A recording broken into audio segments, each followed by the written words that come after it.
The moment has arrived. I pushed the button. It's going to work. This is going to be scary good, man. I'm sorry? We're killing it. It's Maddie Levine with my good friend David Auken. Welcome to the Fight Banana Show. The ruthless one, Elle Dawson. Hey, guys. Our girl, Gillian the Savage Robertson. What's up? How you guys doing? Welcome to the Fight Bananas Show. 1 to 2 p.m. Eastern, only on Fight Bananas. What up, fam? What's happening? There it is, baby. Jeez, Maddie, looking good. Looking good. Let's go. Let's go. What's up, everyone? Happy Tuesday out there in the universe. Hello. It's the best day of the week because it is the Fight Banana Show. So thank you for joining. Maddie Levine here, Dave Van Auken there, and Elle should be joining later on, so that'll be good. And we have a full-on lineup today. Like, I don't even know how many people are coming. A lot of people are coming on today. Yeah. So you're going to get a special 2.5-hour show today because we just have too many friends. That's all it is. We just have way too many friends that we try to fit in the 2-hour frame, and we fail. So now it's bigger. So, but that's a good problem. Let me shout out the sponsor. Then, do you want to do the lineup? Can you tell the lineup, or you want me to do the lineup? I'll do the sponsor. You do the lineup. I'm lost with this lineup, man. Okay, Big shout out to Productive Athletics Club. They are our official sponsor. Yeah. And they are wonderful. Make sure you give them a follow at Productive Athletics Club. Let me get the official tag here. But they have some seriously cool swag, performance luxury brand. They're a clothing brand. And they're just a very chill looking brand. Like, I would totally rep this. I love it. The lightning bolt. The lightning bolt logo is so swaggy. So swaggy. I love it. But yes, at Productive Athletics Club. Give them a follow. So huge shout out to them. Dave, the lineup. Okay. So at 1:15, in around 13 minutes from now, the Soulless. Yes. Right? Yeah. There you go. Yeah. Kris Moutihno. So close. Moutihno. Kris Moutihno. Moutihno. Dude. Yeah. Like. Savage. I'm a huge fan of this guy. Huge. Oh, how can you not be? How can you not be? Fan of this guy. I'm kind of like giddy. I'm like a little, fanboying up for this guy. He's so funny because he's so soft spoken, but he's such a savage human being. For those that might not recognize the name, oh my God, you're funny.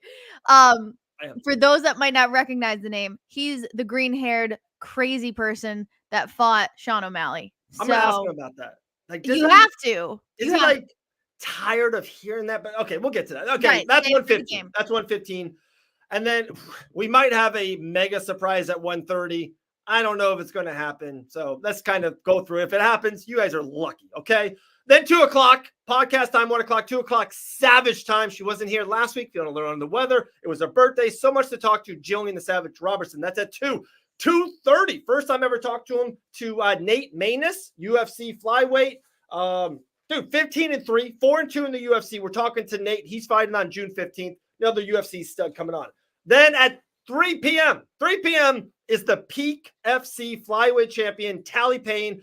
Talie and I commentated on Island Fights years and years ago. She's just a stud. Like, she loves to be around the game. Like, she is a fighter. She's on a winning streak. I love her resolve. I'm going to talk to her at 3 o'clock about her resolve. She just doesn't know how to quit, and I love that. Like, she will just keep going forward.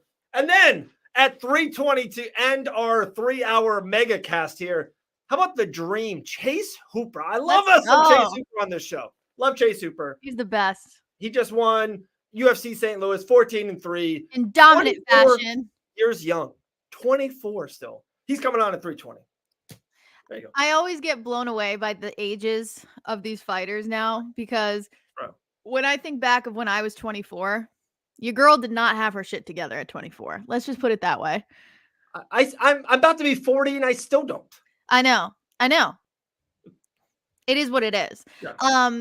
So before we have our first guest, Dave, we both had a very busy weekend of fighting. I know. We were just crushing the East Coast MMA scene. That's just what we do. Yeah. I was the play-by-play for Combat Zone, Calvin Cater's Combat Zone. You were doing Island Fights I was the play-by-play for Island fights. Love it. Love it. So how was your weekend? If I could say, Maddie, first and foremost, you're going to be so upset with me saying this. I missed you, dude. I wish you were by my side doing commentating and play-by-play and stuff. I miss you, friend. I miss you too, man. Let's make it happen. Hey, soon. Let's make it happen. Dude, it was insane. So first and foremost, Island fights, probably been calling their fights pushing 3 years now. I kind of looked into it, almost 3 years. And the fight cards, and they do it on purpose, right? People, you want to enjoy the fights, but you still want to almost sometimes leave wanting more to want to go to the next card. They're in that 10 to 12 fight card sweet spot. To me, that is a great spot. It's what the UFC does. It's a great spot.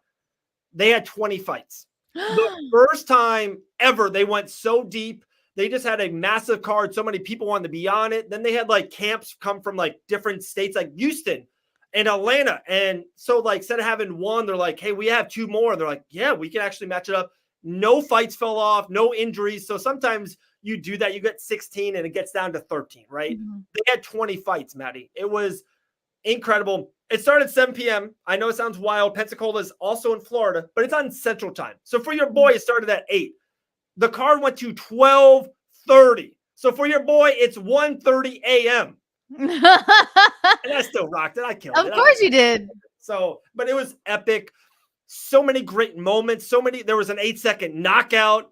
It was boxing, kickboxing, and MMA. I love that. Sometimes it kind of just like refreshes the mind. Oh, nice. So there was boxing fights, kickboxing fights. Yeah. Nice. Yeah. The kickboxing fights always at Island fights are epic. I don't know why, just because like I feel like were they amateurs? Yeah, it's amateurs and they're just free. It's like so Rock'em Sock'em Robot. Yeah, exactly. Yeah. That's why they're the best. It's the best. Mine was pretty similar. There was 17 fights. Woo! So the Girl calling 17 fights. The first 3 were kickboxing. Okay. Then there were 7 amateur, and then the main card was 7 pros. Wow. And the fight started at 6-ish. It went until about 11-ish. So 5 hours straight. Yeah. I'm just like blah blah blah blah blah blah blah. I think I did a pretty solid job. Not too shabby. Did you have an intermission? We did have an intermission. Thank God, because we didn't have did you not have one? No intermission. So woo! Your boy maybe drank a couple coffees, couple energy drinks to get ready for the show. Uh-huh. So like, I don't want to go too far behind the curtain. Your boy had to release at sometime during the night. I'm running, Maddie. Literally, as soon as one fight ended, I'm running. Like they wanted me to do the post fight as well. It's like, guys, I can't. I'm tired. For one, I had a good looking suit on. Didn't want to get up and down. You know what I mean? I was vibing. The pants were just maybe whatever. So, but like one fight, at the end of the fight, I started hauling ass to the back to go to the bathroom. I love it. So so I had a nice long night. But the level of talent, it was just so much fun. Like there's a lot of, I mean, I'm sure it happens in Florida too, but you see a lot of the recurring faces trying to make a name for themselves. Nostos MMA has a lot of fighters recently. And they've been on like every card that I've been working lately. And Devin Powell has put together such a great fight team. So a lot of really, really competitive fighters out of that gym. And then, it was the return of Kris Moutihno. We're going to talk about his incredible performance. When I tell you domination, like just pure domination. And, it was just, I just had the best seat in the house and we are super fortunate. I will say, I want to share a quick little story. This one's for the girlies. So for the girlies watching right now, this is a big one. This one was really cool. So this is before the fights even start. We're in the VIP lounge. We're just like kind of like chilling for a second. And Calvin is in front of a banner taking pictures with people, mingling. He's Calvin Cater. And there was this girl. She was probably like 10 to 12 years old. And she comes up to me and she goes, I would love a picture with you. And I was like, okay, let's go. So we go over to the banner and Calvin is in like, socialization mode. He's like, hey, how are you? Hey, how are you? He sees the little girl come over and he's like, hey, how you doing? Like, you want to take a picture? And she like kind of looks at him, looks at me. And so I say, Calvin, she wants a picture with me. Calvin was like, excuse me. Let's go, Maddie. It was the best moment ever. It was the best moment. Not just because I got to tell Calvin that she wanted a picture with me, but because I forget that there are younger generations watching what we're doing. There's younger women watching another woman in a male-dominated sport. And that shit made me so happy. I was like, I'm going to kill this broadcast. Love that. It was great. It was great. I'm telling you, and I know we're closer in age. Sometimes that's like the funny thing of the show. I totally get it. But I say it all the time, and everyone's probably so done with hearing it. I am more happier for your and Elle's, especially. There's so many in the group, but your and Elle's success way more than my own. Like I know. You're so funny. Hearing that story makes me so much more happier than what I did through the weekend and making money and all that stuff. Maddie's the people's champ. She is, guys. She is the best. You had that post, and I'm like, I just wrote super talented. I just want to get a point across. I feel like sometimes in MMA, I have a Kevin Carrier question to ask you in a second. I know Kris is going to come on in a second, but just I know a lot of the females in that MMA space, they go right away. They're like, oh, I think you're Megan Olivo or you're like Senko back in the day. I'm like, no, guys, these Maddie and Elle are both you guys are what you should be. You guys should be Bisping and DC and that. You're that good. So that's really sweet. That's really sweet. What's your Kevin Carrier question? Oh, just stop by real quick. What's up, Sean? Hey, enjoy yourself on vacay, man. Look at that. People on vacay coming through the show. I love that. Dude, no, so that's our guy. Our girl Carly's doing the thing. She said they definitely talked to you and all that stuff. So I would love to we had a beer together. It was the best. Kevin looked awesome. I saw the end of the fight. Bro, that head kick and the knees, that made savage. Okay, so this is a great example of how when you're a commentator, you can't be biased. And I was having such a hard time not being biased. Yo, what up, Andrew? Thanks for joining. Killer out in New England. He's going to do big things. I'm excited for him. We'll have to get you on the show, Andrew, one of these days. But yeah, he looked so good. And I was trying to not be biased. I was trying to give love to his opponent and all these things, but he hurt his hand. So you see in the fight, he's not throwing his cross at all. He's just going straight for the elbows. And I'm like, oh my God, this dude is fucking slicing and dicing. And it was just awesome. The knees were so and they were right by the commentary booth. So it was just Bud, so boom. Yeah. But as soon as he finished, I could tell he was upset. He was upset with his performance. What is the deal with MMA fighters being perfectionists? What is the deal? Yeah. You had a knockout. What, come on. Yeah.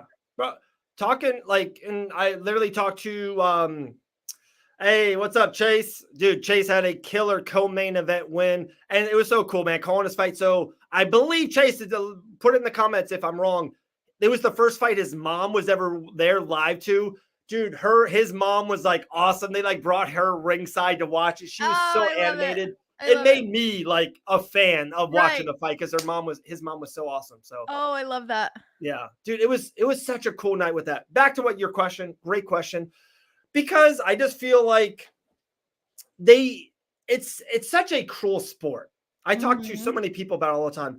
You train day in, day out, sometimes for 4 or 5 months, for a long, long time to get 5 minutes of cage time or 2 minutes of cage time. And if it doesn't go exactly the way you want it or plan, it's kind of tough. Even if you win, it's kind of I know, man, I did better in practice. I did it. It's bittersweet. Yeah, for sure. Yeah, for sure. Oh, that's awesome, Chase. She had a blast. Dude, Chase is a stud. Dropped a lot of weight. Amateur, dude. Huge future. Chase Rolford, Island Fights. Cannot wait. August 9th. We'll get there. But Maddie, you want to do Yeah, sure. Game? Yeah, we have our first guest coming in. Okay. He crushed it as the main event for Combat Zone over the weekend, and I had the best seat in the house for the show. Kris Moutihno, welcome to the show. Yeah, thank you guys for having me. Hell what yeah, up, Kris? you crazy motherfucker. How you feeling? A little banged up, but it a little bit, but it feels better with it coming off a win, Yeah, I'd love to see the other guy, as they say. For sure. Well, it was such a pleasure being able to call your fight. I thought you looked great, but I noticed that you also seem to be disappointed a little bit in your performance. Is that true?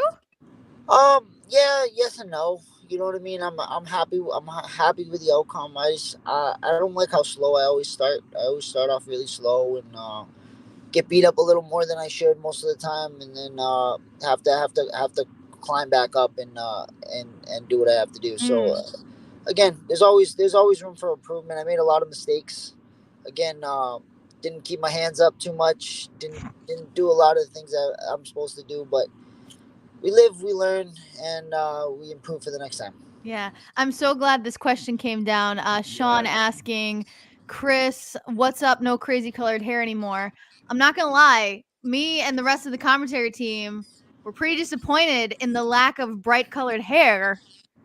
Why no fun hair this time around?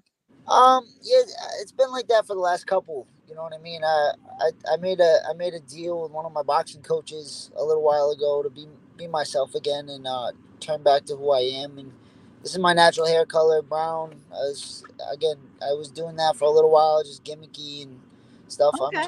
I'm just gonna be me for the rest of my life. You know what I mean? I'm gonna be I who like I am that. and be myself and show the world the true me. And yeah, it's working so far, I think, and not switching back.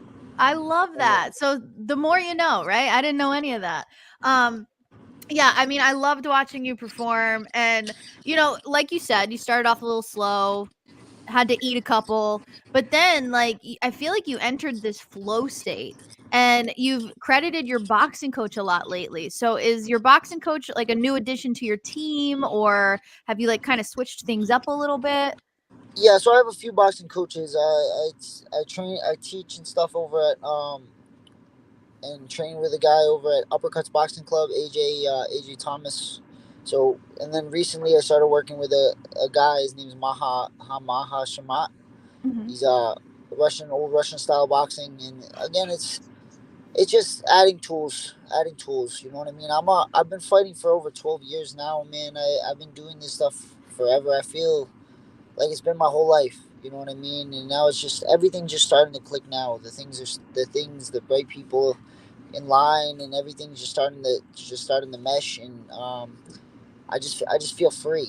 You know what I mean? That's what that was. That's the only time that I actually like this sport. You know what I mean? Is that moment, those moments where I get to try to break a man, and a man has to try to break me, and we see whose will is stronger. Like, I don't like training. I'm the laziest man in the world. I promise you, I really am. I don't like to train. I don't like to eat well. I don't like to do. I don't want to run. I run maybe twice this whole camp. You know what I mean? Oh my gosh. That's It's awesome. yeah, but it's just true. You know what I mean? Yeah. I don't like this. I don't like this. Like, I don't like to do this. I just like to fight. Yeah. Like, I like to spar. If I could literally come to the gym, go live and spar every day, and then go home, I would. You know what I Yeah. mean? That's the only time I feel free. So yeah, that's all that was. That's crazy. Yeah, my co-host Connor Matthews, UFC featherweight, was saying, yeah, like, Kris doesn't do weight training, he doesn't do any of that. He's just a fighter through and through. But I feel like that's something you can't teach, Like, I think that's kind of your secret weapon, if you will. Would you agree? Somewhat, yeah, somewhat. It gets me in a lot of trouble sometimes. You know what I mean? It gets me I can see that. Yeah, it's probably gotten me in more trouble than it's actually helped me, but for the most part, yeah, man. Like, I came to an epiphany, like like a couple years, like 2017. I went out to Jackson's for like a week, and everybody's telling me that altitude is gonna kill you. You're gonna be exhausted. I started training, and I didn't feel it at all, and I was like, okay, this is weird. I'm not really getting tired. I don't know what's going on. I left that place and I listened to what they were saying, and I was like, yeah, I don't believe in it. I don't believe in it anymore. I don't believe you get tired. I don't believe it's a thing. And that ever since then, it literally has been that. I go to fight. I don't believe I'm gonna get tired. I feel like tired is a mentality. I think you just have to quit on yourself. And when I'm in the cage, I'm not gonna quit. Again, it doesn't matter how tired I get. It doesn't. I'm not gonna stop fighting you. It's the power. I mean, that's the power of a strong mental game. I mean, you weren't sitting in between rounds. It didn't even seem like you were breathing hard in between rounds. It's like, I mean, I think you've certainly leveled up from the last time a lot of people have seen you. And Dave, I know you had a question about that performance. For sure. I have a lot. But Kris, first and foremost, man, massive fan of you, my guy. Massive fan of Kris. Fanboying about you before you got on here. Bro. I appreciate that so much. Yeah, like one thing we love here at Fight Bananas, we're just honest with, like, you know, dude, other MMA media outlets, they have their biases too. They're just like sneaky about it. We're not. Like, we have our people. Like, you know, Elle Dawson's on the show. So we're you, John Grant. Gillian's coming on. Dude, yourself. Man, I remember I knew about you. I heard about you way before the sugar fight. Then the sugar thing happened, and then you blew up with that being said. Like, what was the funnest part about the after that sugar and, like, you're on Pat McAfee show, all this stuff. You were everywhere. I saw you everywhere. What was the best part about that? I'll be honest with you, bro. I've talked about this many times. That was like the worst moment, the worst time of my life. Wow. Yeah, to be honest with you, bro, that was the worst. There were so many things going on. I'm the most shy, introverted person in the world. Yeah, so like I don't talk to, like I stay in my own world. The only time I talk like this is when I'm doing these kind of things. Yeah. You know what I mean? I'm quiet. I stay to myself. I kind of just hang out with my girlfriend and watch Netflix and just relax. You know what I mean? Mm-hmm. So it's like that shit brought so much attention to my life that I was not ready for. And then and again, it wouldn't have happened like that if I fought some normal dude in the UFC. I fought Sean O'Malley. Brought so much attention to my life, a lot of negativity to my life, a lot of people talking shit, a lot of great people too. Like I talk about the negative people because the negative people just hit harder, but there's so many great people, so many great things. And then to boot with that, I was in another relationship that wasn't going well.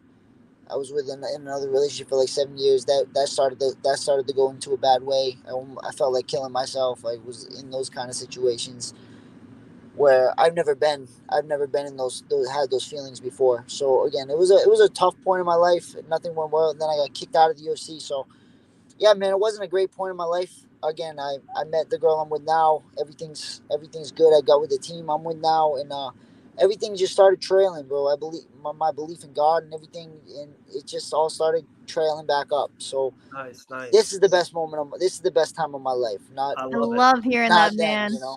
With that being said, 4-fight win streak. What do you think is next? Do you think it is another Combat Zone, another show in the Northeast? Would you want to go somewhere else? The Contender Series is going to be very busy at the end of the summer. Do you want to go that route? Would you want to do a PFL/Bellator thing? What's kind of next for you going forward, my guy? Whatever comes. You know what I mean? I'm just going to plan on trying to fight as soon as I can. Probably 1 or 2 more times before the end of the year. If something big comes, something big comes. You know what I mean? I stopped worrying about it a little while ago. Stopped worrying about forcing. I'm just gonna live. You know what I mean? I love fight. Yeah. I love to fight. Like I said a million times, man. I am the god of war. So we'll set up another one. And if the UFC wants me back, they want me back. Again, I just stopped. I'm not gonna worry about it no more. You know what I mean? I did that. They tried to get me on the. I was forcing it. They tried to get me on the Ultimate Fighter. I got screwed off that. Yeah. I was in the UFC. Usually you get 3 fights. I only got 2. Yeah. I just keep getting screwed when I want it so bad. So I want it less, man. I want other things in my life, and if something comes, it comes. You know. Yeah, I mean, it's really cool to see this mental shift in you because you seem very content with life right now, and I think that's super powerful. And I think that's when. Yeah. That's when like life really starts happening is when you're like, all right, well, here I am. Here's what I'm doing. And life's happening, man. Good things are coming your way. But again, like the spotlight is kind of back on you again. You know, ESPN giving you some love, people talking about the 4-0 thing. How are you dealing with that spotlight now after dealing with it before? To go through it now is so much easier. You know what I mean? Dealing with what I dealt with before. This is nothing. You know what I mean? I'm used to it now. I'm used to this thing. And yeah, man, like you just said, I'm content with my life. You know what I mean? I got my girl. I got my cats. We just got a new one. Hey, cat life. That's it, bro. My life is good. You know what I mean? I got my family. I got my brothers and my teammates, and yeah, man, life is good. You know, life is really fucking good, and God is really good. So, yeah, man. Whatever comes, and these people, all these fans, everything, like me complaining about being shy and all this stuff. Without all them, there is no fighting. Without all them, there is no me. So again, even though I complain and I bitch and I whine, like I love all you. I love the ones that hate me. I love the ones that love me, and just keep watching me fight because good things are coming. Yeah, I love it. And I love how, you're happy in your relationship. She's a fighter as well. She's a boxer. Dave, she fought on Rough and Rowdy when I did the Rough and Rowdy show. Okay. She's a rowdy little thing, so that's awesome. I love that. And then I also did a fun video with a lot of the fighters. Turns out Kris's first job was Dunkin' Donuts, which is like, it doesn't get much more New England than that, which is fantastic. But I knew I liked Kris. I liked him. Kris, what is your Dunkin' order? I need to know. Mocha. Just a mocha. Coffee. Yeah. But hot or cold? Iced. Ice. There you go. Okay, iced mocha. Do you eat there? Like, what's your Dunkin'? I don't really eat there too much. I get stuff every once in a while, but nah, man. That place is wild. When I worked there, it was wild. I worked with a bunch of convicts when I worked there. That sounds about right. They had work. So when I worked they had work release. So they had like the women from the max prison that are about to get out. There was a chick that like freaking ran drugs across the country. There was one that murdered somebody. Dude, it was wild. It was crazy when I worked there. Making my Dunkin' in the morning. Excellent. We need those people. We need them, Kris. I We need them in society. Bring them back in. We need them. Yeah, I guess so. Two last fun things for you, Kris, if you don't mind. 2 big fights are coming up in June in the UFC mega main events. Who you got, Islam or Dustin? That's the first off. That's 302, and then 303 at the end of the month. Conor McGregor's return. Conor and Chandler. 2 big fights. Who do you got, my guy? I got Islam. I don't think anybody's really touching Islam. I think he's Khabib with better striking. You know what I mean? That's incredible. His wrestling's so good. His submission game is so good, and his striking is just next level, dude. Once he knocked out Volkanovski, I really didn't have anything else to questions to have. And then Conor, again, it's every time I watch Conor fight, it's just what Conor's gonna come out. What I've seen lately is it's not the same guy that used to fight. You know what I mean? I agree. He's rich. He's got all that money. He don't want it the same way he used to want it, and that's understandable. If I had $100 million, I probably wouldn't fight. Right. I'd be not $100 million. That guy's got billions. Yeah, we're talking. He has billions. Like exactly, bro. I'd be on my yacht, drunk. Everything I wanted to do in life, I've already done. You know what I mean? Yeah. On the yacht with your cats. Yeah, that's it, bro. Mocha in your hand. Drinking mocha. They'd be wearing Gucci. Let's go. Let's go. It, bro. Kris Gucci Moutihno. Let's go. Yeah, that's it, bro. And then so I think Chandler wins. Yeah. So we got Chandler, we got Islam. All right. Chandler and Islam. I like it. Well, Kris, thank you so much for joining us. I know you got a busy schedule, so we'll let you go. But any final words before we let you go? Not really, man. Just thank you for the opportunity, and anybody watching, I love y'all. We love you too, man. Have a good rest of the day. Massive fan of you, Kris. You're a stud, dude. Massive fan of you. God bless. See you soon, man. Love that. Kris. Cool. I mean, it doesn't get much better than him, man. Awesome. He's such a good egg, and I know him personally, but there has been a serious shift in that dude's mental game, and just like find God. That's what we'll do it to you, Maddie. You gotta find God. I know. I was waiting for you to ask him about that. I was waiting. You know how many people talk to me about that in Pensacola? Dude, God and I are, we're strangers right now, and that's my fault. That's my fault. Maddie. Pull me into the light, baby. Pull me in, because I need it. I need God. We'll talk off air, Maddie. We'll talk off air. Couple good questions here. Whoever this is, I like to fight with this lady. I'll throw down. Like, you can get these hands. Dude, that's fine. Maddie Levine's a savage. That's fine. Longa. I don't know why you want to fight me, but I prefer to be friends first. But if you want to fight, I'm down. All right, we got a couple good ones. I hope Chandler does what Khabib did to Conor, take him down and start shit talking him. Oh, jeez. I don't know about that, man. I won't do that. I want to see a stand-up war. I think one of them is actually going out in the first round. I don't foresee it going disappointing. Long. No, that would be so disappointing. If you see a 2-minute knockout by one of them, it would be amazing. I love us some Darnell. Darnell, what's up, my guy? That's why there's a huge difference between him, a.k.a. Conor McGregor, and Floyd. He had the money, but only got better. That's a great point. That is a great little comment there in the live chat. It's so true. It is so true. Because Floyd really did get better with age and the more money he got. It's just life, guys. I know I'm priorities change. I'm saying, yeah, like priorities change. Oh, yeah, I'm a thousandaire. Like, you know what I mean? But like back in the day when I was 19 and there was like $80 to make, I would go make it. Now I'm like, it's $80. I'm not going to go do it. Like even me, like I got nothing. I love that. I'm a thousandaire. I'm just trying to go. No, do you know David Auken? He's a fucking thousandaire, bro. Like, Stop. I love that. Yes, Michael, someone is going to sleep for sure. And we're going to do a live watch. Oh, we're going to do a live watch along next Saturday, UFC 302, Poirier, Islam, Grant Dawson, all that stuff. So we'll do that. I think we'll also do a 303.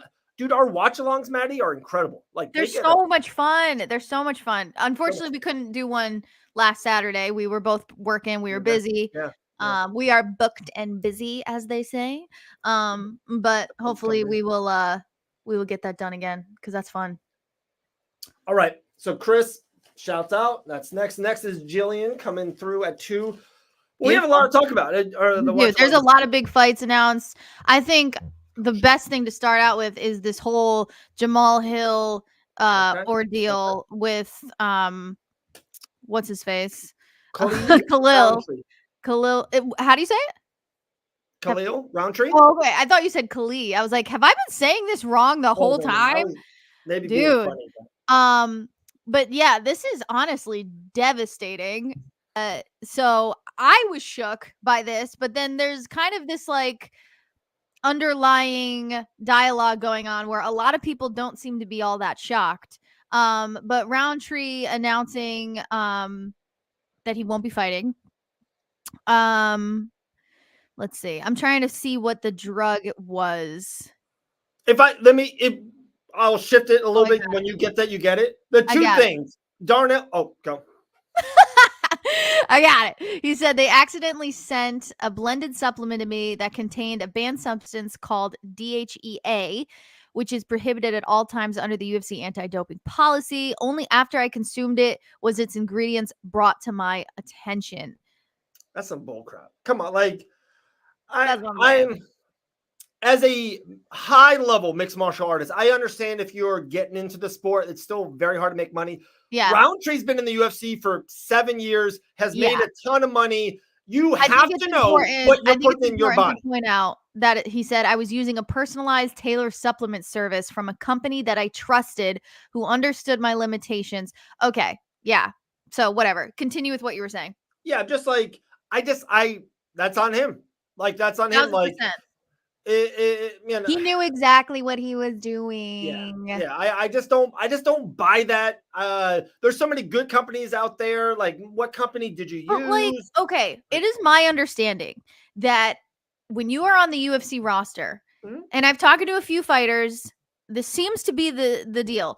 You have access to the PI. Yes. You have access to the highest level nutritionists.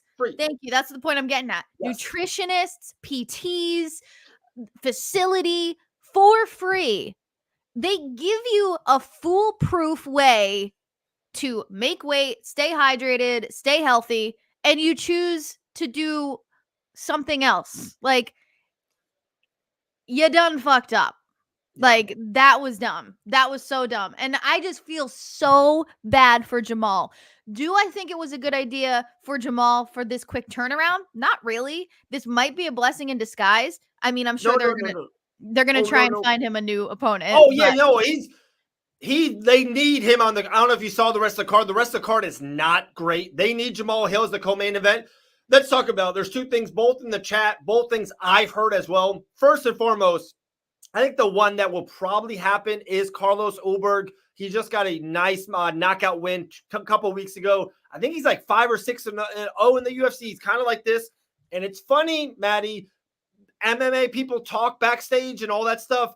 Before this news was announced, he was on Ariel Helwani's show saying, hey, if something, God forbid, happens to a Roundtree Jamal Hill fight, I will be in there. Like, it's out there. So he's he's on a 6-fight winning streak right now. Yeah, insane. So, I think that's a cool co-main event. Keep Jamal on the show. I think he needs to be on that card. It's International Fight Week. And that would be a big step for Ulberg. Like, whoever wins that fight, it's a big moment. Then, the second thing, same thing in the comments, God forbid if they get Yuri Prochazka to take that fight. That's a fight I wanted like a year and a half ago so bad. Right. Yuri versus Jamal. That's chaos in an octagon. Like, give me that. I would love that fight. Yes. I think that's the fight to make. I'm with you. But it's almost like, would you rather have Yuri have a full camp, though? Yes. Yeah. But yeah, I'd rather be a millionaire than a thousandaire. But that's life. That's life. That's fair. That's fair. No, I like that fight a lot. And I think that is definitely the tree to bark up for sure. You know what I mean? Yeah.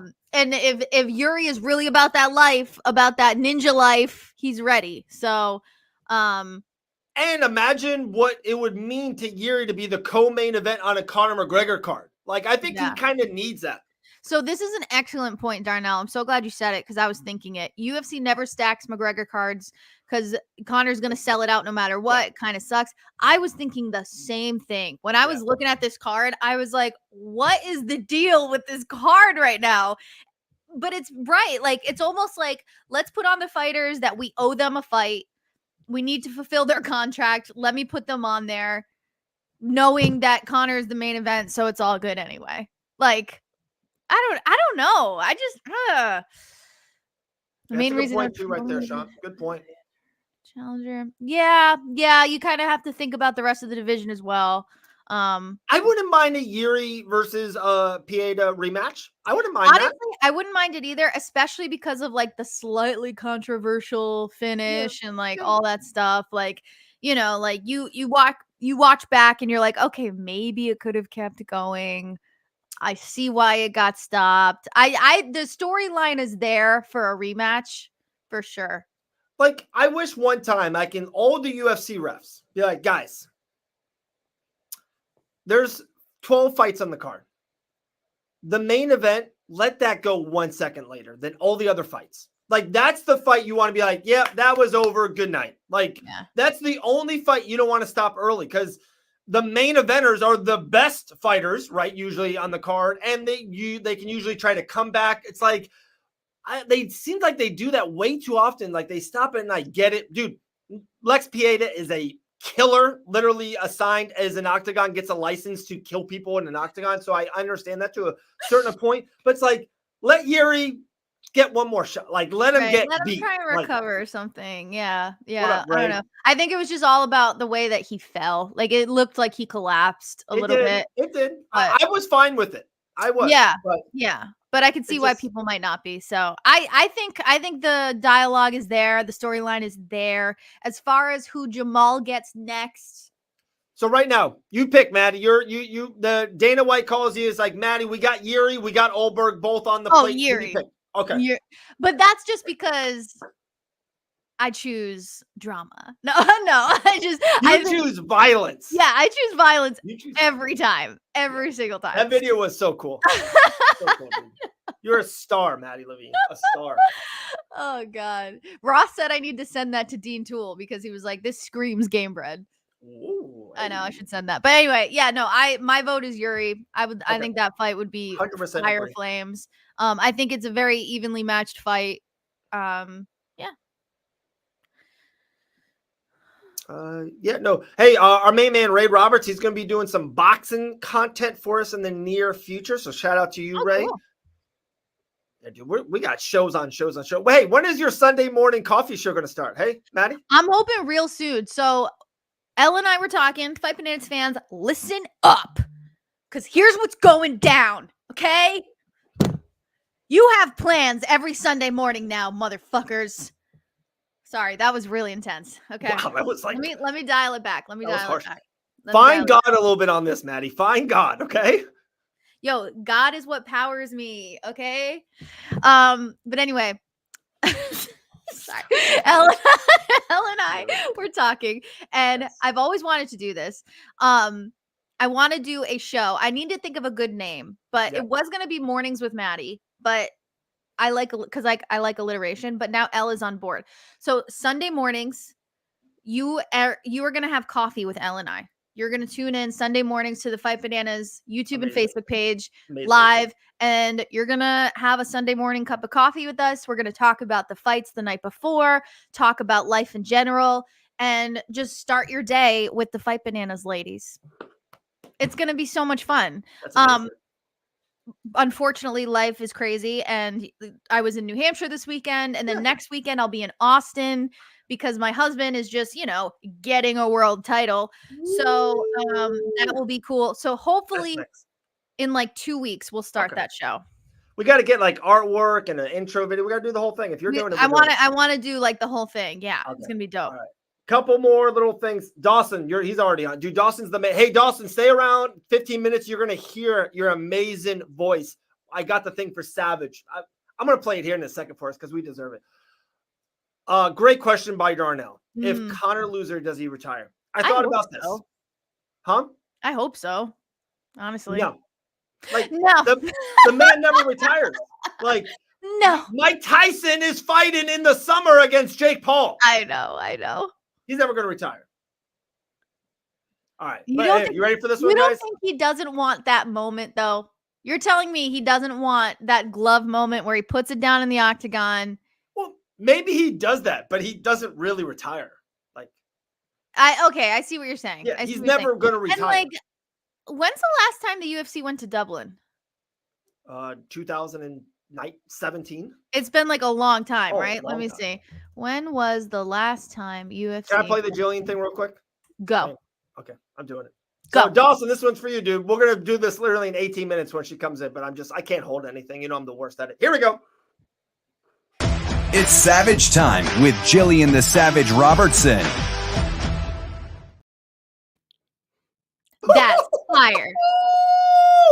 I like it. Oh, that's coming on. So that's when she comes on. I like it. I like it. Yeah. That's fun. The last time they were in Dublin was 2015. Yeah. Yeah. You're right, Ray. Everybody is still like totally cool with that. Everyone's cool with that.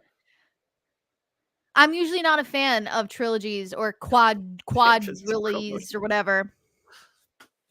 Okay. Thanks, Sean. Get Dave out of the freaking frame. Get out of here, buddy. Nobody wants ya.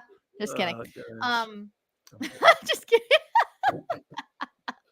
Unbelievable.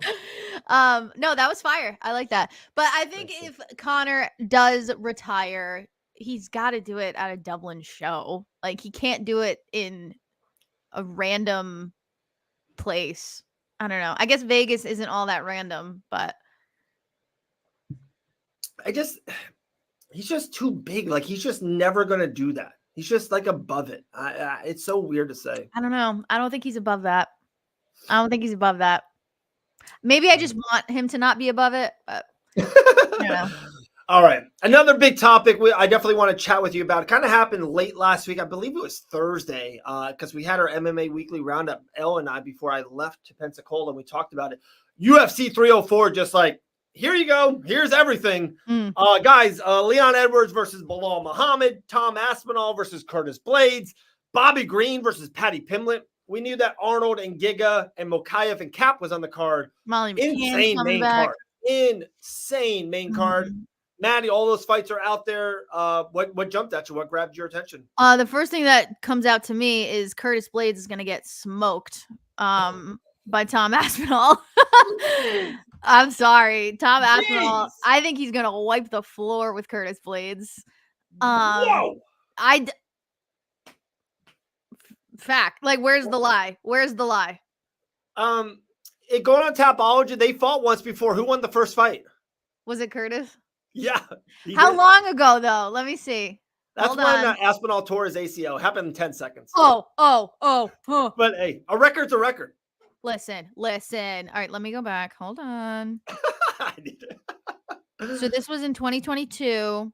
Okay, knee injury in round 150. Shut the front door. He tore his knee. Okay. So no, I think I'm picking Aspinall too, but I think Curtis is really good at what he's really good at. I will give him that. I will absolutely give him that. And he's certainly game. He certainly deserves this matchup. He deserves the co-main slot. Yep. Absolutely. But I think Tom Aspinall is leaps and bounds ahead of everyone in the division right now. Like, he is just so athletic for a gigantic human. He is huge and he's so fast. Yep. Like, the level of speed that man has is just so impressive. And he's so easy to root for. You know, like, he's a good egg. So that's what jumped out at me first. I think Bobby Green and Paddy Pimblett is a fun matchup. Who do you think wins that? Just your first gut feeling?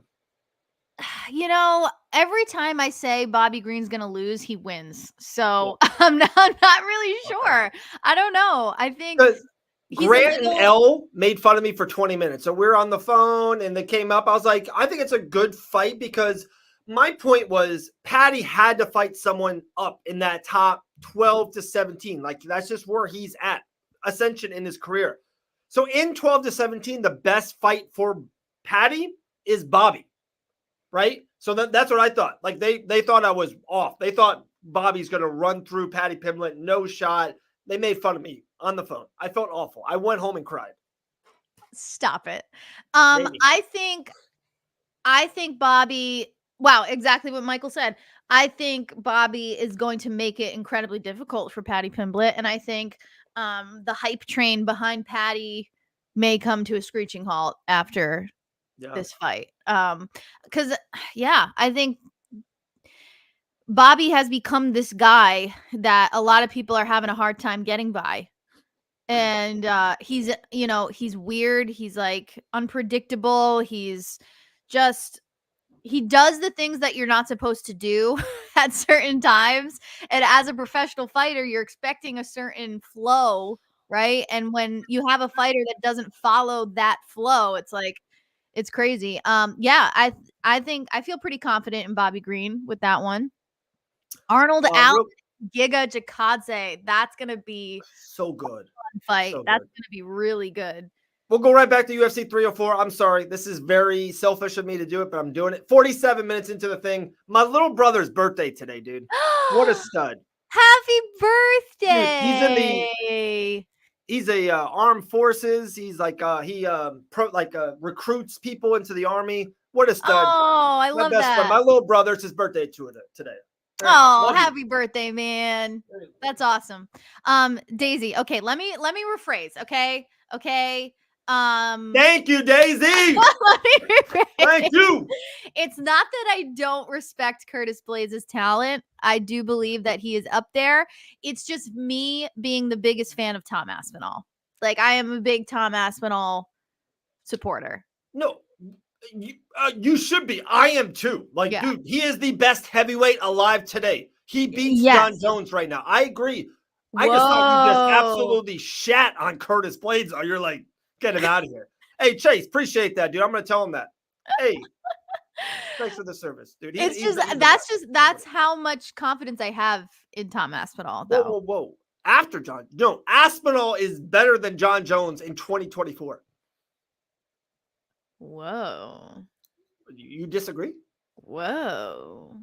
Okay. No, I do. I agree. Is that a hot take? No, I agree too. I agree too. But back to my point. So there's one, Curtis is a phenomenal wrestler in the heavyweight division, grappler. Amazing wrestler.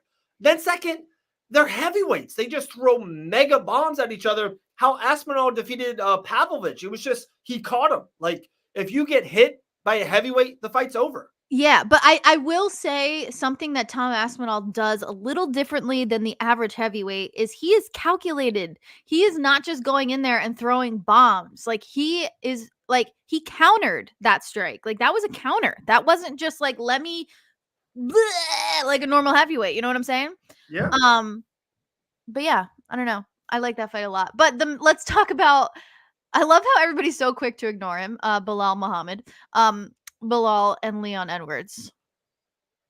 I don't know. I think that's gonna be. I think Bilal just takes it to the ground immediately. Why do you think people don't like to support Bilal Muhammad? Like, why is he so hated? I think there's two main things. You ready? First and foremost, and it's horrible to say this, but it's the truth, and that's what I'm going to say here on this show. It's his background, his look, his religion. Honestly, that's a part of it. It is what it is. Mm-hmm. It's a cruel world out there, and I think there's just some people that don't like him for that. I'm just being honest. That's one. And two, the way he fights. There's just the way that Mike Perry fights and Michael Chandler fights and Max Holloway, like, they are for like just beloved of the attributes of how they fight, and it doesn't matter if they win or lose. Those guys, Michael Chandler wins one, lose one, it doesn't matter. He's must see how he fights. Bilal, to be honest, he's like the exact opposite. It looks like he's more playing a game than fighting. He wants to win by points. He just wants to win. He's not there to put on the show for the fans. He doesn't take risks. Like, right. He does what he knows what to do to win. And like, I understand you want to win, but yeah, he doesn't take the risky shots. Like, if he knows that his path to victory, look at this, he doesn't put on a show for the UFC. Right. If he knows that his path to victory is dancing around and pointing, or just taking you straight to the ground and holding you there, he'll do it. Yeah. So yeah, maybe that's why. Yeah, I mean, you have a point with the religion thing. Unfortunately, especially the American fans can be a little cruel with that stuff. But yeah, 4 decisions and 1 KO. Yeah. Yeah, it's very easy to look over this guy. How do you think he does against Leon? Leon smashes him. Yeah. I guess I went total Curtis Blades on you. Yeah, you did a little bit. I'm really high on Leon Edwards in the octagon. He is really good. Like, I just have him really, really on high grade and remarks, and I just think there's different levels. And again, who had that comment earlier?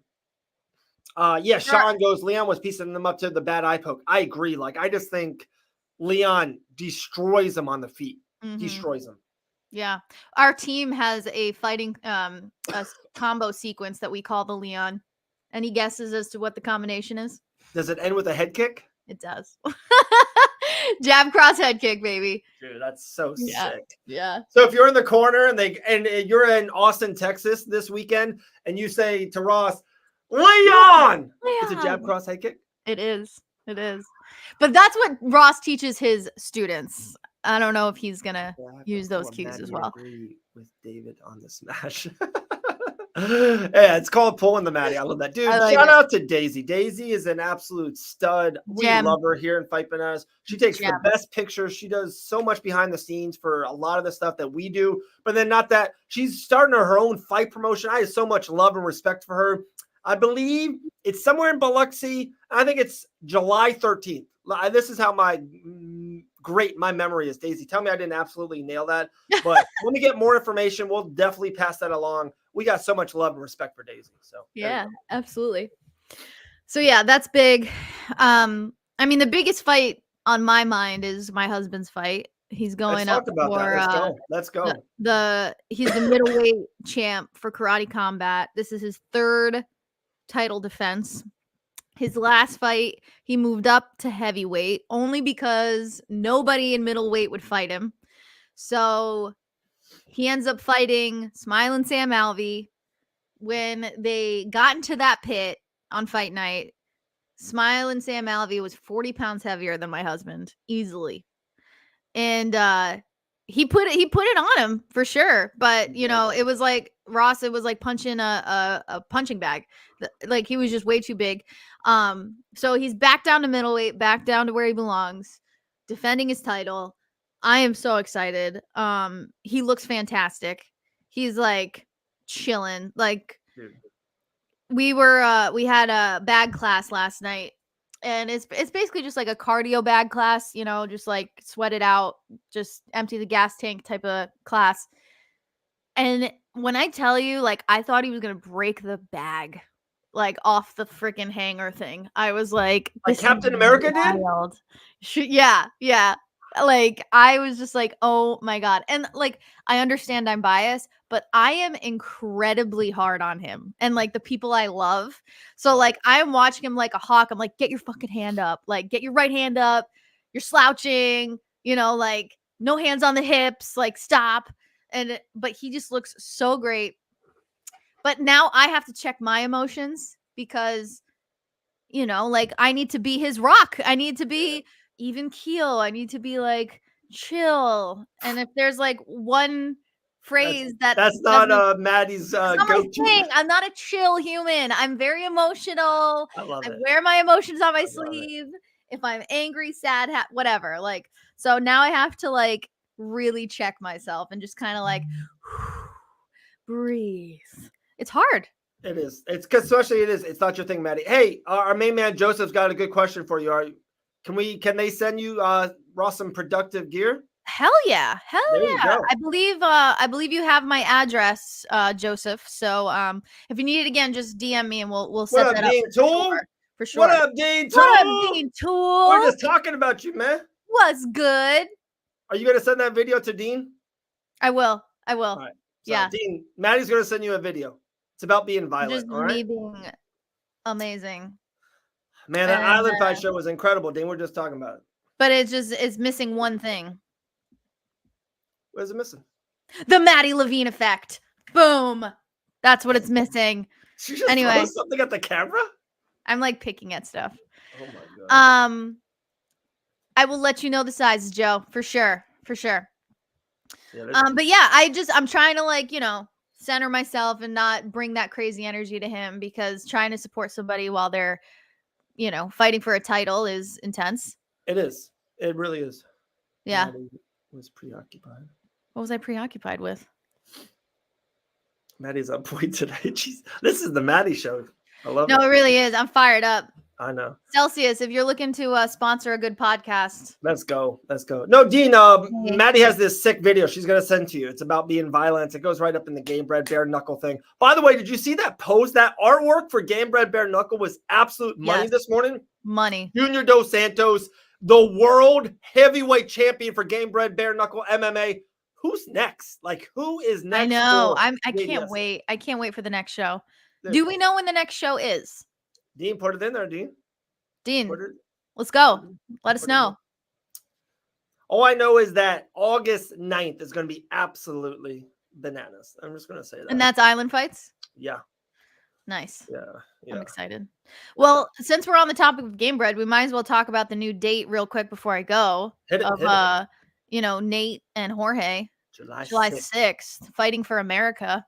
Fireworks. God bless America. Eagles and patriotic stuff. I don't know. Eagles of the American flag, Bud Light, and Jorge Masvidal. America! That's America. If that's not on a goddamn post, I don't know what is. I love it. Yeah, I hope to be there. That fight's gonna be insane. I love that it's a boxing match. I just love everything about it. I think it's gonna be so dope. In my hometown. There we go. I love it. Yeah, we're gonna see him out there. I will be out there. Elle will be out there. We're talking to Maddie right now about being out there. Someone else, you never know.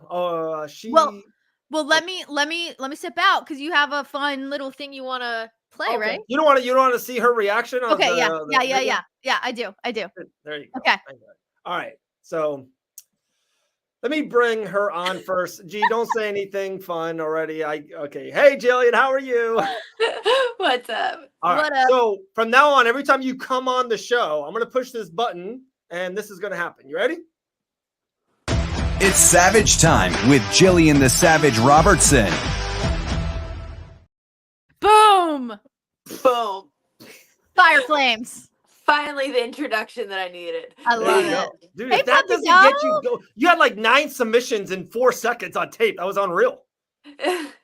Get. We have the most submissions out of any woman in the UFC, so Very we nice. do, Dave.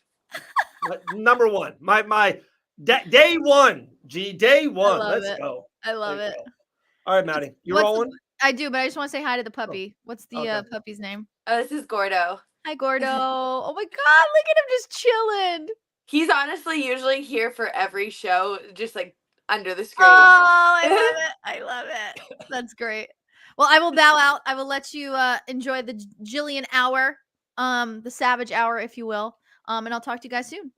All right, Maddie, you're the best. Good show today. Good show you were today. Good today. I was Maddie. on one. You were on one. On one. Good show. On one. Okay, All see ya. Later. All right. Maddie Levine is gone. Gillian the Savage Robertson's in. First and foremost, G, happy belated birthday. We had like so many things for you. Your mom was sending us home videos we're going to have on last week's show. It is what it is. Happy birthday, G.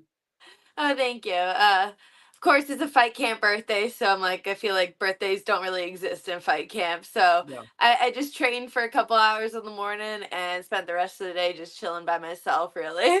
But went to the park with my puppies. Gordo got to go to the park that day. So not like, come on, was there a walk with your boyfriend? Did something come? Was there anything special, anything good about the birthday? Anything? Nothing really. Honestly, my boyfriend worked all afternoon, so I didn't even see him all night. And so I was just pretty much just chilling by myself all day. That's what happens when you're still in the twos, so you're still there. The excitement of turning 29. Jeez, last one in the twos, G. Last one. Don't remind me. I don't know why 30 is such a big number, but it is. It like the second I hit 29, I was like, well, fuck, I'm pretty much 30. Yesterday, I was even in PT, and all my PT people, they're like 25, 27, and they're sitting there talking about being old. And I'm like, you guys shut up over there. It happens fast, and I've said it probably way too much on this show. This is the last summer of being in the 30s, the big 40s coming for me.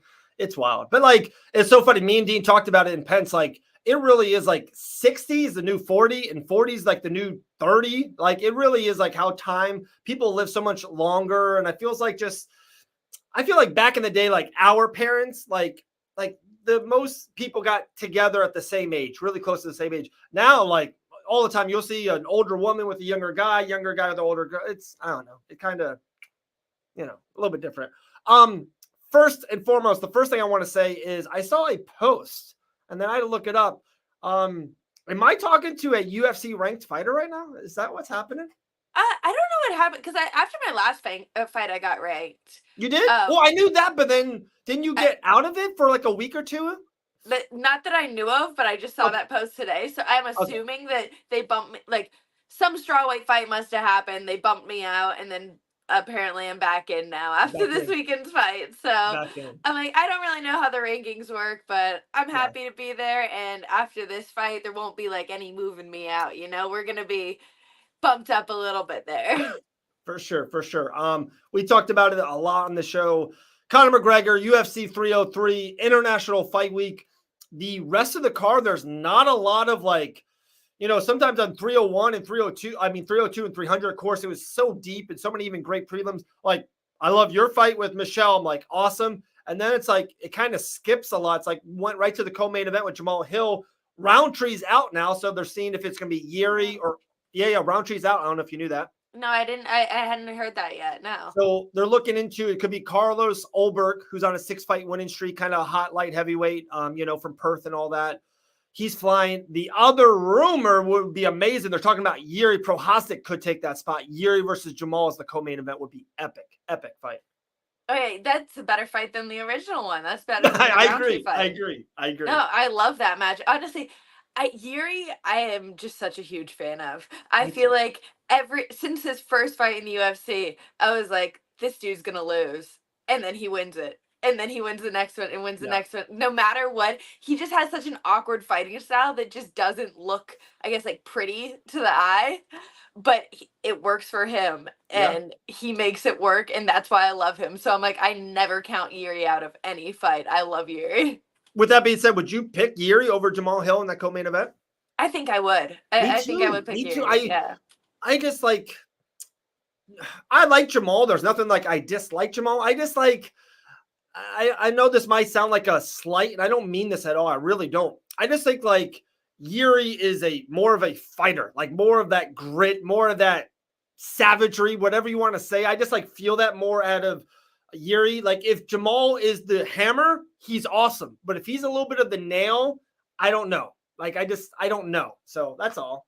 Did you see the video that circulated after I think 300 whenever Yuri fought last? No. He was for like, it was the night before UFC staring 300. At the T-Mobile? Yeah, him just staring at the T-Mobile for hours, just standing there. Some dude he's like, oh yeah, Yuri's standing out here, went and played blackjack, came back, and Yuri was still just standing out there staring at the T-Mobile. Dude is focused. I know, like that's like eerie. That's like not eerie, it's eerie. Like that's like, what is he doing? Like crazy. Well, you'll be fighting the T-Mobile in around, what did I see? Like 40 days? Something close like that? Yeah, it's definitely getting close. I want to say we're like 5.5 weeks out now. Yeah, somewhere in that range. It's wild. It happened so quick. And I know you were supposed to, or maybe you were going to fight on the 302 card, which is 10 days from now. I cannot wait. Our guy Grant Dawson's fighting on it. Poirier's fighting on it. Dude, and I think like we missed you the week after. The Poirier thing that we did at Fight Bananas, like, it was like the biggest, coolest thing we ever did. It was freaking everywhere. We saw it. It was so cool. He also signed for a fan. He signed a t-shirt. We gave that to a fan and he like framed it already. It was so awesome. Like Dustin on the show was pretty cool. Dustin all around is just a good guy. I feel like he's one of those people that is like, he's hard to hate. He's just kind of a fan favorite, always in that like good spotlight. So it's like, you wouldn't expect anything but that. I agree. So I was at Island Fights this past weekend. It's funny. A couple people mentioned you and I said it. I almost because there was a chance I was going to kind of invite you, but I know one, you weren't feeling good the week before. And then two, you're in total fight camp. I just didn't think it was going to be your thing for sure. But my fun question, and someone asked me this at the show and I was like, oh, that's a good question. I'll ask her.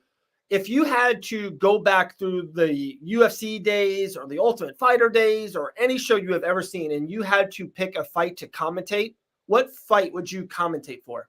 Any fight you wanted, all time.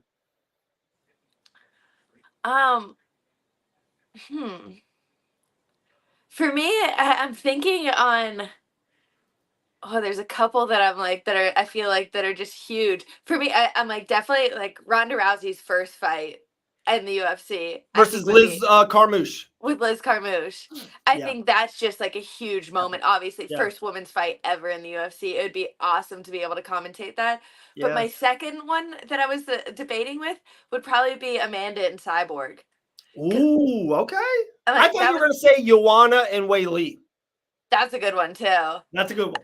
I feel like Amanda and Cyborg is just like two of the biggest names in women's fighting. Amanda point. Just went out there and like shocked the world. So I'm like, that one would be awesome to just sit cage side for. What's that being? What's like the fight? Because maybe it's a friend, a close an old teammate back in your ATT days, or Hannah Goldie. I know you cornered her one time, or Perez is now in the UFC doing her thing. What was the fight that you were like the most happy? Like you're like, oh my goodness, I was like so nervous or pressured. Like when I know it sounds corny. When you fight, I'm like a nervous wreck. I'm like, I can't do anything. Our record is on the line. I want to keep on gathering our record. So when you fight, I'm a nervous wreck. Who fights now that you become a nervous wreck for? I'll give a shout out to her because she's fighting this weekend and I'm going to be in the corner. So I'm going to be a nervous wreck in the corner. There you go. But Gloria DaCosta, she's been absolutely killing it on the amateur scene. She's making her pro debut this weekend in Milwaukee on Anthony Pettis' show. I think it's Anthony Pettis Fighting Championship, APFC. APFC, yeah. That's a dope card. Yeah, she's making her debut out there against another girl who's a 6-1 amateur, so great amateur record. Wow, and good. she's making her pro debut as well. So it's going to be a huge fight for her, and I'm going to be sweating more than she is probably. Yeah. And how, but like, I always thought like you didn't love to travel kind of during this time, like you're 6 weeks out, 5 weeks out, 4 weeks out. Is it because you're so close with her and like you're making it a quick thing? Why, how did that come to be? Yeah, it's definitely honestly something that's kind of like racking my brain mentally. Okay. So I'm like, I definitely don't like it. I hate traveling this close to a fight. I hate just putting myself out of my routine. I like keeping the things like where they need to be. But Glow has been there for me every single fight camp. I could call her at 2 a.m. and she'll show up at the gym for me. So she's calling me for this, and obviously she needs me, so I'm going to be there for her. Like, she's been there for me 100 times before. So that's really the only reason I'm making the exception. And then obviously while I'm out there, I'm actually, we have another guy on the card, CJ Brandt. So CJ's corner is this kid, Austin Spivey, and Austin Spivey will be my training partner for the week.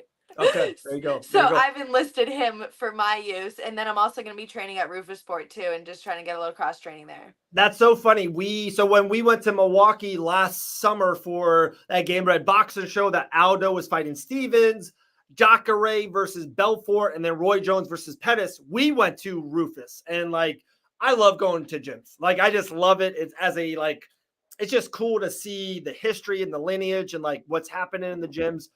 And when I went, it was, dude, who's the kid that beat Rosas Jr.? He's really good. He's in the UFC. He kind of like missed weight a couple times, but he defeated Rojas Jr. It was his first loss. It was a big upset. Kid's a stud. Do you know who I mean, though? Yeah, I know who you're talking about. I can't think of the name, though. So he was in camp. Like, it was like the week before he was about to leave. An absolute, like, he was, like you said, the, like, just hitting pads and, like, he was sparring. Absolute, like, I was like, holy crap. I remember, like, being so blown away by, like, how fast and how savage he was hitting stuff in that nature. I was like, so when that fight came to be, I was like, dude, this guy's got a shot. Like, he could beat Rojas Jr., and he did. I was like, it was so cool because you see stuff behind the scenes that you would never see if you're not at the gym. Oh, yeah. And it's like you said, like, fight week, it's different for fighters. Even, like, I was drilling with Glow this morning, and she's throwing elbows on me, and I'm like, geez, like, calm down a little bit. I get it's fight week, but it's like, you just have a different intensity to you when it is fight week, and I don't know, something about that just brings it out. For sure. Another thing I want to talk to you about is this, I believe it's Thursday, next Thursday. I think it's next Thursday. Karate Combat Austin, Texas is around the corner. Cannot wait. Maddie's husband, Ross, is the main event.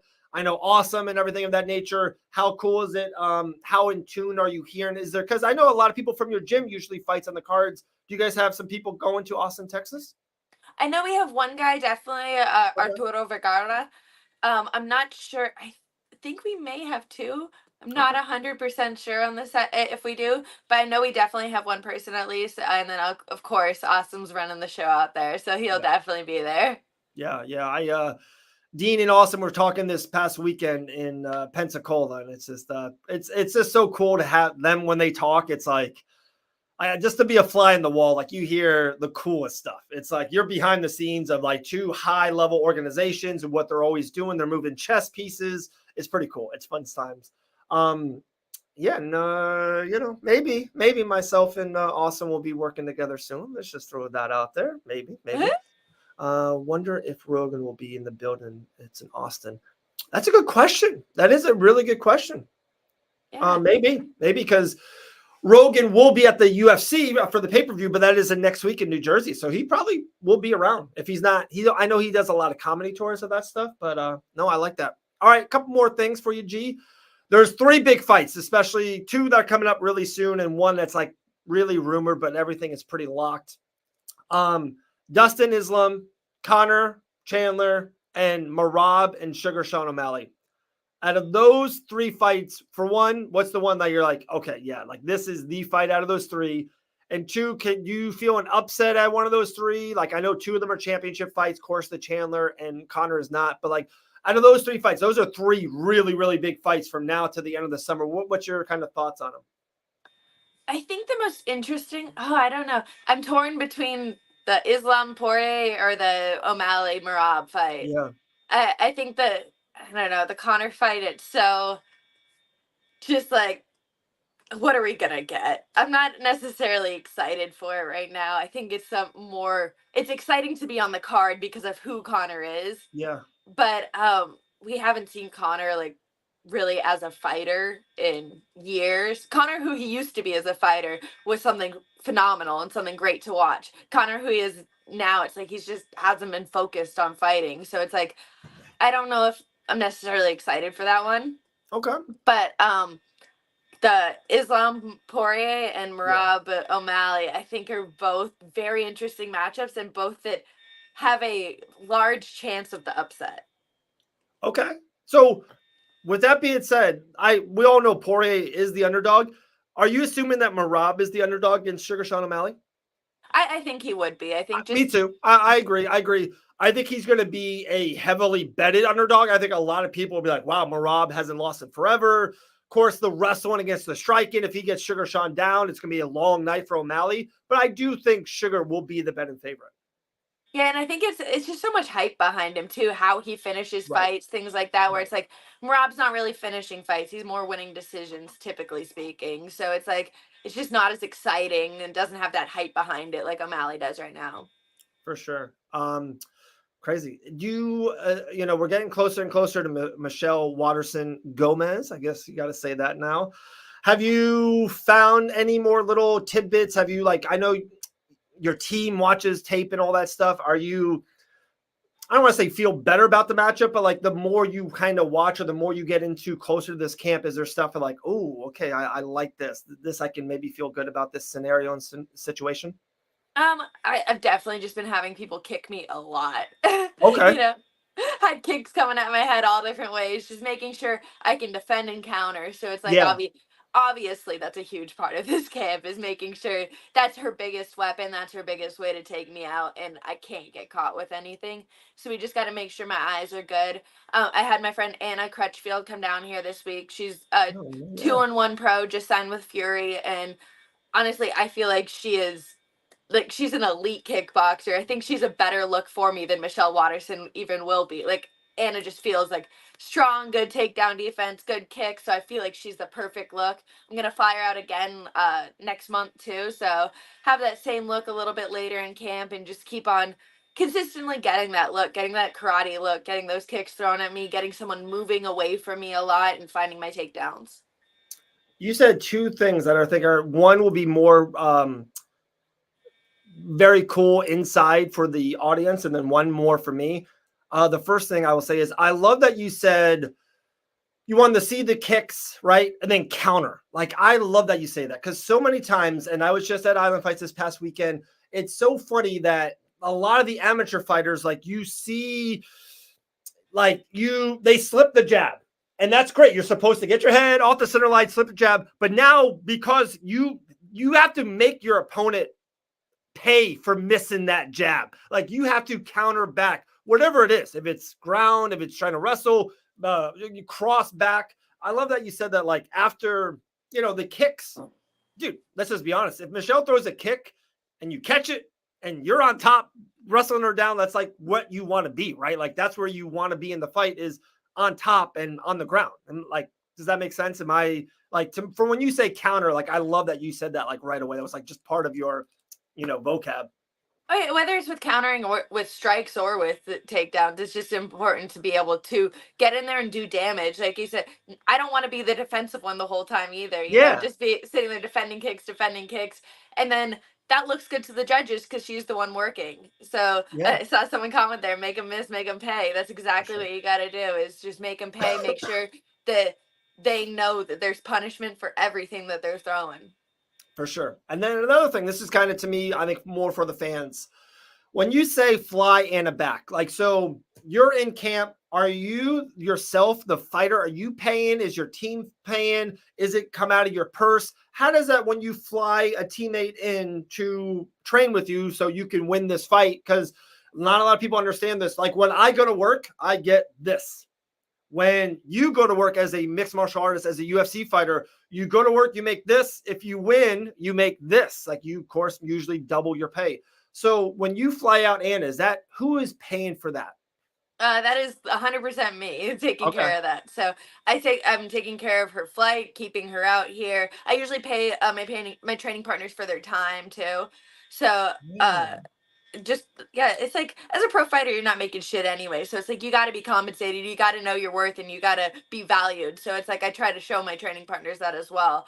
And so but as a fighter it's kind of all just put on your shoulders. And like you said, like you get paid a certain amount, and then you got to pay your coaches, you got to pay if you have a manager. Thankfully, I feel like managers are the curse of the MMA game. I feel like so many people, it's like they're just giving away 20% for nothing, but you got to pay your manager, your coaches, your training partners, your gym, whatever it is. You got so many people to pay. It's like there's a lot on your shoulders. You're not just getting this huge paycheck. Do you want to expand on that? That is such a good comment by you. If you don't, I totally understand. But do you want to expand on the manager situation there? I love that you said that. Every manager I've ever had, every manager I've ever talked to other fighters about having, or like, it's just I feel like such a scheme. It's such a thing to just get 20% of your purse. They're usually not really looking out for you. They're usually not really trying to help you get fights. Most fighters I know are like getting their own fights and still paying their manager 20%. They're not getting any sponsors for them. It's like managers just, I feel like generally speaking, there is some that work for the fighters. Obviously there is some good ones, but I want to say the majority in what I've seen, you're better off as a fighter without a manager. Yeah, that's a good point. Especially, it's weird to me, like, and I know maybe people won't understand this. I think it's the higher you get, maybe you need a manager. And I know it's like, wow, they're going to like you give more than your purse, because the more you go higher and higher, the more money you're going to make. But I think that's when it gets really big about, am I getting pay-per-view points? Am I getting, I do know some UFC fighters that do make a flat fee. They make $500,000, and that's amazing. Like that's what they get, win, lose, or draw. And if I told you right now, gee, hey, your next 4 fights, you're making $500K each, you'd be like, yes, I would sign that deal. And you would probably be happily paid 20% on that, right? Like, oh yeah. But like you said, it also, I don't know, it does get different when it's higher in the UFC, but Dean said it to me before where he's like, the UFC is going to pay you what they want to pay you. So at the end of the day, they don't want to work with managers. They don't want to have to deal with that. And they're going to pay you what they want to pay you at the end of the day. It's like, I just don't think managers will make that huge of a difference. I love it. I love it. I know, doesn't Rise have a show coming up very soon? Am I off? Rise fighting? I believe so. Because remember I talked to you, I think I was mostly off air about, because you did commentate for them before. And then I think they knew that you weren't going to, so they reached out to me and we kind of talked for a little bit. I just don't think the date works for me. But where I was getting at is after Michelle, after a submission win, round 2, I would assume you want to definitely get back into a commentating role for some kind of organization soon. Oh yeah, honestly, that might be a little bit more of my focus after this fight. I've needed it for a while. I'm planning to probably have hip surgery. Oh, okay. I'm looking at. They said possibly about 6 months until I fully get back to sparring. Wow. So I'll need something to fill my time. Yeah. So I think that's going to definitely be a route I'm probably going to pursue a little bit harder during those 6 months when I can't really move too much. Yeah. But yeah, so after my fight, that's going to be the go-to. Okay. I'm hey, awesome. Like you bring me and G out to these karate combat things. We do a little pre-show, we do a post-show, we interview the fighters on their socials. I think it's a win-win-win. Oh yeah, no, we'll cover it all. Cover it all. And a birdie did tell me that Island Fights might be doing bigger shows again like they used to when Hannah and Mike Davis was fighting, Mike Perry was fighting. Maybe Gillian Robertson. Oh, yeah. When you fought, were they on Fight Pass when you fought, or was it before that? I'm not sure. I think it might have been before that. Yeah, I think so. I only fought for them when I fought Hannah. That was the only time I fought on the card. That's so funny. That's so wild. Crazy. Well, that's cool. Yeah, it's such a big look at that. We're getting paid gigs. October 5th, you can accommodate for my show in Palm Beach. There you go. Michael, reach out. There we go. Hey, I get 10% of that, right? As your manager? Yeah, exactly. There you go, negotiating the deal for me. I know, you don't even need a manager, dude. And then we got to go back to Pensacola. Dude, regardless, I know you probably maybe can't because with the hip everything, but like, dude, it was always cool to be at your like seminars. Those are always so fun. Sometimes I don't remember everything that happens at your seminars for some odd reason, but they are fun. And I know, yeah. Oh, can I tell them? Choke too much. Stop. Can I tell everyone what you texted me this morning? Yeah, go ahead. Okay, this is so good. So, where is it? Oh, it's on Instagram. So G, I know that you usually come on every time at 2:00, but I do sometime during the weekend. Always want to throw out a feeler to you. Sometimes you're sick or you're busy or something comes up or whatever. So I just always want to reach out, and you always go, oh, of course, Dave, absolutely. So I go to G. I'll go, hey, there we go. So I go, hey, are you down for tomorrow at 2:00, like always? And I got no text back. So I'm like, okay. So on Instagram, I said the same message. You're like, oh shit, I didn't reply to this. I'm sorry. And then I wrote 2 skulls. And then the best thing, she goes, I get punched in the face for a living and smoke weed. My memory's struggling. Dude, if that's not a t-shirt, I don't know what is. Like, that's a t-shirt. Not doing well over here, guys. That's so funny. I love that. Love that much. Awesome. Well, I think we absolutely nailed this. I got Nate Maness coming on the show, UFC flyweight. He's fighting Jimmy Flick on June 15th. I think Elle's going to be coming on in a second, but if anything else, oh, did you watch? Okay. I want to bring it up later on Elle, but I for a couple more minutes. Savage is a savage. That is for sure, Chase. She is unreal. Did you see the Bellator show this past week? I did not. I watched the UFC fights, which I thought that's what you were going to bring up.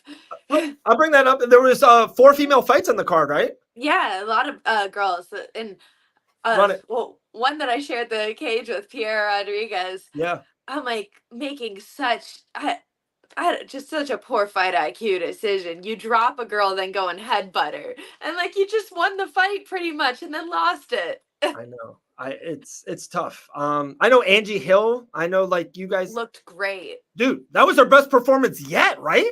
Oh yeah, no, she looked absolutely phenomenal out there. I feel like a lot of times you see girls, they start to get older, or guys, and they don't look as good. She's going the opposite route. She just keeps on looking better and better. And you just said something big about Pierre, and to me, it's the exact opposite about Angie. I think now in Angie, the fight IQ, like, that is so big. People don't understand how much fighting, like, of course, yes, you need to be strong or you need to have technique and all that. But like, I hear it all the time. Chael Sonnen always says it. When round 2 starts, it's just now about grit. Like, who wants to win this fight more? Like, you guys have seen it. Like, you guys went back and forth. It is what it is now. And fight Q is a part of that as well. So I don't know. I've always said, for me, I don't think I'm like necessarily athletically fast, but I feel like I am very fast at making decisions. So that's where I shine, is I'm good at making decisions faster than other girls versus being physically faster than other girls. Yeah. And I think that's such a good point, because it's, to me, you know what you want to do.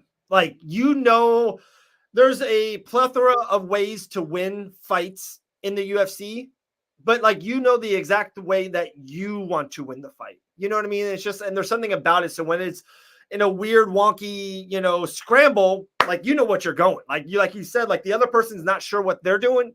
You know what you're doing. Well, so many people are just like out there just fighting. They don't have any direction. So it's like, for me, especially, I have a direction. I know where I'm going to get my finishes. I know where I'm going to be dominant, and I know what direction we need the fight to head in. And it's like, so many people just go out there and just kind of, I don't know, fight to fight. And I don't know, you don't really get a lot accomplished, or you won't make it to a super high level just doing that. Love it. Love it. Well, G, Nate's here in the green room. Do you want to stay with it, or do you need to run? It's totally up to you. I got to get running. I got to go hit some pads. Let's go, G. Awesome. You're the best. Happy belated birthday to you, and we'll see you next week. Oh, thank you. I'll see you next week. All right. Later, G. All right, Gillian Savage Robertson's gone. All right, I told you he's in the green room. 15-3 stud, 4-2 in the UFC. Cannot wait. He's fighting Jimmy Flick on June 15th. Let's welcome, first time ever, Nate Maness to the show. What's up, Nate? What's up, brother? What's going on, man? How you doing? Doing good, man. Doing good, man. So pumped that you can join us today. Really appreciate it. Oh, yeah, man. I'm happy to be on. I appreciate the invite. Absolutely, brother. Well, it's funny. It's not just going to be you and me. She is absolute, like, she is the fight of the show. I mentioned it over and over again. Husband with Grant Dawson. Elle Dawson just jumped in. We're gonna invite Elle to the show. I'm Grant Dawson's husband. Hey, what's up? What's up, Nate? Nice to meet you. Nice to meet you. I've been on for an hour and a half, Elle. I need you. I'll let Awesome. Grant know that All he is my wife. I love it. I love it. Let's get into it, my man. June 15th, Jimmy Flick. Jimmy had a really good run at the beginning of the UFC, kind of retired early. Now he's kind of back. A couple fights didn't go really his way lately. But what do you think about Jimmy and this fight on June 15th at the Apex? Man, I got a lot of respect for Jimmy. I think he's a really tough guy. He's obviously hard to get out of there. Malcolm Gordon was putting it on him. And he kind of gets rocked every fight, and he finds a way to still get those submissions. So he's a different guy to try to figure out. And I'm going to have to be really smart with my burst and, not go for the kill every single time you hurt him. So I got to go in there and fight smart. It's going to be a good one. I love that. I love that. Elle, you can have the next one. With just watching maybe UFC St. Louis. They were just back in Brazil. They're going to be in New Jersey for UFC 302. Are you a little bit bummed? Are you 1% bummed you're not at a city, at a, Charlotte, at Atlanta, or Tampa? They're coming in July, we hear. Are you a little bit upset that you're not at a city card? Oh, 100%, man. This will be my 7th UFC fight, all at the Apex. I don't really feel like I've gotten the experience yet. You know what I mean? Wow. And they're coming to my state the week before, June 8th. They're coming to Louisville. I'm from Henderson, Kentucky. I train here. I live here. I don't know, man. I'd love to have been on that one. Wow. Elle? Yeah, no, that's super tough. I definitely always want to hear fighters' take on this. In your opinion, like, do you like fighting in the Apex? Obviously, you're tired of it. Your entire career with the UFC has been in the Apex, but do you like it being a little bit quieter? I know a lot of fighters they like that they can hear their cornerman. What is your thoughts on that? Yeah, I don't mind it. I know it affects some guys. It kind of feels like a sparring match or something like that, but I've never had a problem in there. I am a routine guy, so I do like being familiar with the facility and, the same old going into fight week. I don't really have a problem with it. I just like to get the real UFC experience with a big crowd. Absolutely. I love that. Just this past month, UFC 301, we saw the UFC Flyweight Championship main event of pay-per-view. That's got to feel good for a flyweight yourself. What did you think of Pantoja, another title defense? He is the cream of the crop. What did you think of Usyk kind of being pushed to that spot? To me, as someone watching it from afar, you got to feel good. It feels like, hey, 2-3 wins away, you might get a title shot if the timing works and the finishes happen, all that nature. What did you think of Pantoja and Usyk? Yeah, man. Usyk came in. I think he was 3-0, but he had gotten a couple of knockouts. I feel like I'm a pretty good striker, and I got a lot of power. 35 coming down to 25. Definitely. 2 more wins here. You're right in the conversation, and I appreciate Pantoja. For taking on all newcomers. Not just big names. He's wanting to be active and fight new guys. I think the division's wide open. How was that move down to flyweight for you? Do you feel like it was a difficult adjustment, or are you finding your stride there? This has been one of the best weight cuts I've ever had in my entire career. I'm ahead of schedule right now, which is funny because I used to have a hard time, making 135. But I think I've just, in my older years and, the experience, I'm not as food crazy as I used to be, how fighters can be. But 125 forces me to do things, that are a little harder to go and run the extra miles, late at night, to get up early and do the extra work. So I appreciate that. And I think it's a good thing for me. It makes sure that I'm in shape. I love that. I love hearing that. Dude, this is a great comment / question for you, Nate. It's crazy that they were thinking about getting rid of the division a couple years ago. It comes such a long way. Man, the flyweights, right? Pantoja, you had Brandon, you had Figgy there for a while. You have a big fight at UFC 304 in Cap and Mokaev. You got yourself. There's a ton of flyweight. Usyk is still there. Like, I know he lost. That man is still there. He showed me a lot, at least. Isn't it crazy that the UFC was maybe thinking about the flyweights being gone 4 or 5 years ago? Oh yeah, definitely, man. And I'd be lying to you if I told you it wasn't still somewhere in the back of my head. You just never really know what, yeah, I mean, really is. You just never know what guys are thinking. You don't know what Dana's thinking. You don't know what Endeavor and all the guys up top are thinking. It was something that they've thought about before. So it's in the back of my head, but I think we're in a good spot right now, especially some of the young guys that you mentioned, Mokaev, Tagir, Olenbekov, Brandon Royal's still a young guy. There's a lot of young guys in the division, honestly. So yeah, man, I just want to go out there and put on big fights, put people away, show that the smaller guys can get finishes and knockouts. And I don't think we'll have to worry about it if we continue to do that. In my opinion, the best Ultimate Fighter season of all time was the flyweight tournament, like hands down. Cool. Yeah, and a lot of those guys are still in the UFC and still doing really well. And it's crazy to think that was so long ago. And we still have guys like Tim Elliott and Kai Kara France and Moreno who are all on that season. Yeah, definitely, man. And Tim Elliott's a fight that I would really like. I appreciate his style. He's all over the place, man. He's hard to read. Even if you watch film, I don't think you know what Tim Elliott's going to do. Tim Elliott doesn't even know what Tim Elliott's going to do. I can believe that. He's an interesting cat. I actually trained with him for a long time in Kansas City. He's a good dude. Nice. I can believe that. He's a pretty cool guy. Yeah, for sure. He's very unique. Absolutely. He's not a guy that like a whole lot of people tend to call for. I think because he's just kind of an awkward style and he's kind of like been sitting in like the lower part of the rankings for a while. It's interesting to hear you call him out. Is it just the style that excites you? Yeah, I think so. And even at 135, I always wanted the chance to fight Dominic Cruz because he was somebody that had that kind of awkward style. It's fun to try to figure out these guys. So I think that's where it comes from. That's awesome. And it's so funny in the comments, the same question. It's the flyweight division was shunned on for so long. And now like the Brandon and Figgy main evented a couple pay-per-views. Pantoja had a big fight in the International Fight Week as the co-main event against Morano when he won the title. They just main evented UFC Brazil like on a big pay-per-view. It's wild. Like UFC, I think at least is putting in the effort of like, hey, let's get you, big limelight spots. Everyone was talking about Usyk and Pantoja after that. So I think the UFC is putting in the time and the work for the flyweights. Yeah, man, it's hard to disagree with you there. And I think that's especially like Davison Figueiredo, he was getting a lot of finishes. Moreno gets a lot of finishes. I think that's where it comes from. I think there's a stigma out there that maybe we can't finish fights or we don't hit hard enough. But man, most of us get back up, to 45, 150. I mean, we're the same size as some of these 35s. We hit just as hard and we can put on a show. I got one more than Elle if you want to jump in. I got a couple fun ones at the end. I would love your take. It's kind of been a thread here in Fight Bananas for a long time about Demetrius Johnson's legacy. And I would love to hear from you, flyweight, kind of, you went to a bantamweight, all that stuff. I know some Demetrius goes up and down for one a little bit. But what's your take on Demetrius Johnson, his legacy? Some people think he's the greatest mixed martial artist ever, especially pound for pound. They put him up there. What's your take on Demetrius and legacy and GOAT status and all that nature? Man, I'm not positive that he couldn't come back and still, do his thing, to be honest with you. I know from a competitive standpoint, I probably shouldn't say that. But he looks as good as ever, especially he's getting older and things like that. But, man, you definitely couldn't say he wouldn't be a top 5, I don't think. So I think that speaks for itself. I know back in the day, he would have been a really tough outing for all of us. So I think that speaks for itself. Skill for skill, man, he's got to be in the top 2 or 3. If he was a bigger guy, we wouldn't even be having this conversation. Right. He'd be the guy.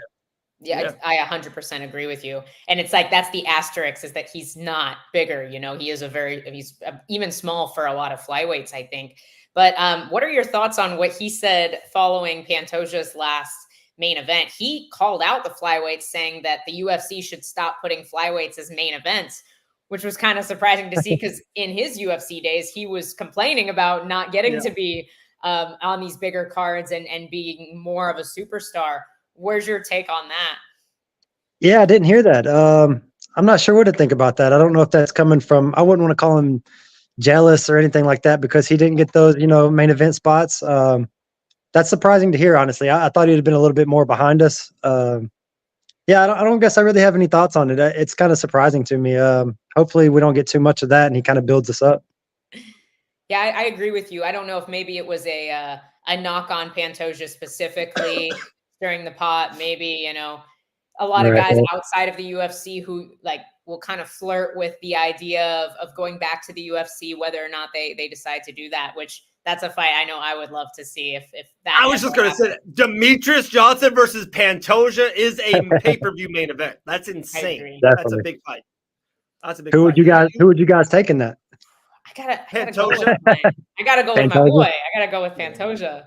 There you go, man. I just think he's so well-rounded. He's one of those guys, he literally fights tired the same as he fights not tired, which is so you can see that he's visibly more fatigued, but he still fights the same fight, Yeah. I just Demetrius is so elite though. I would love to see those grappling exchanges. Yeah.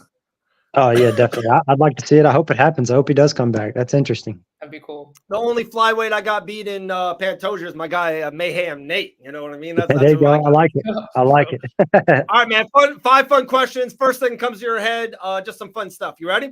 Yep. Who's your favorite UFC fighter to watch?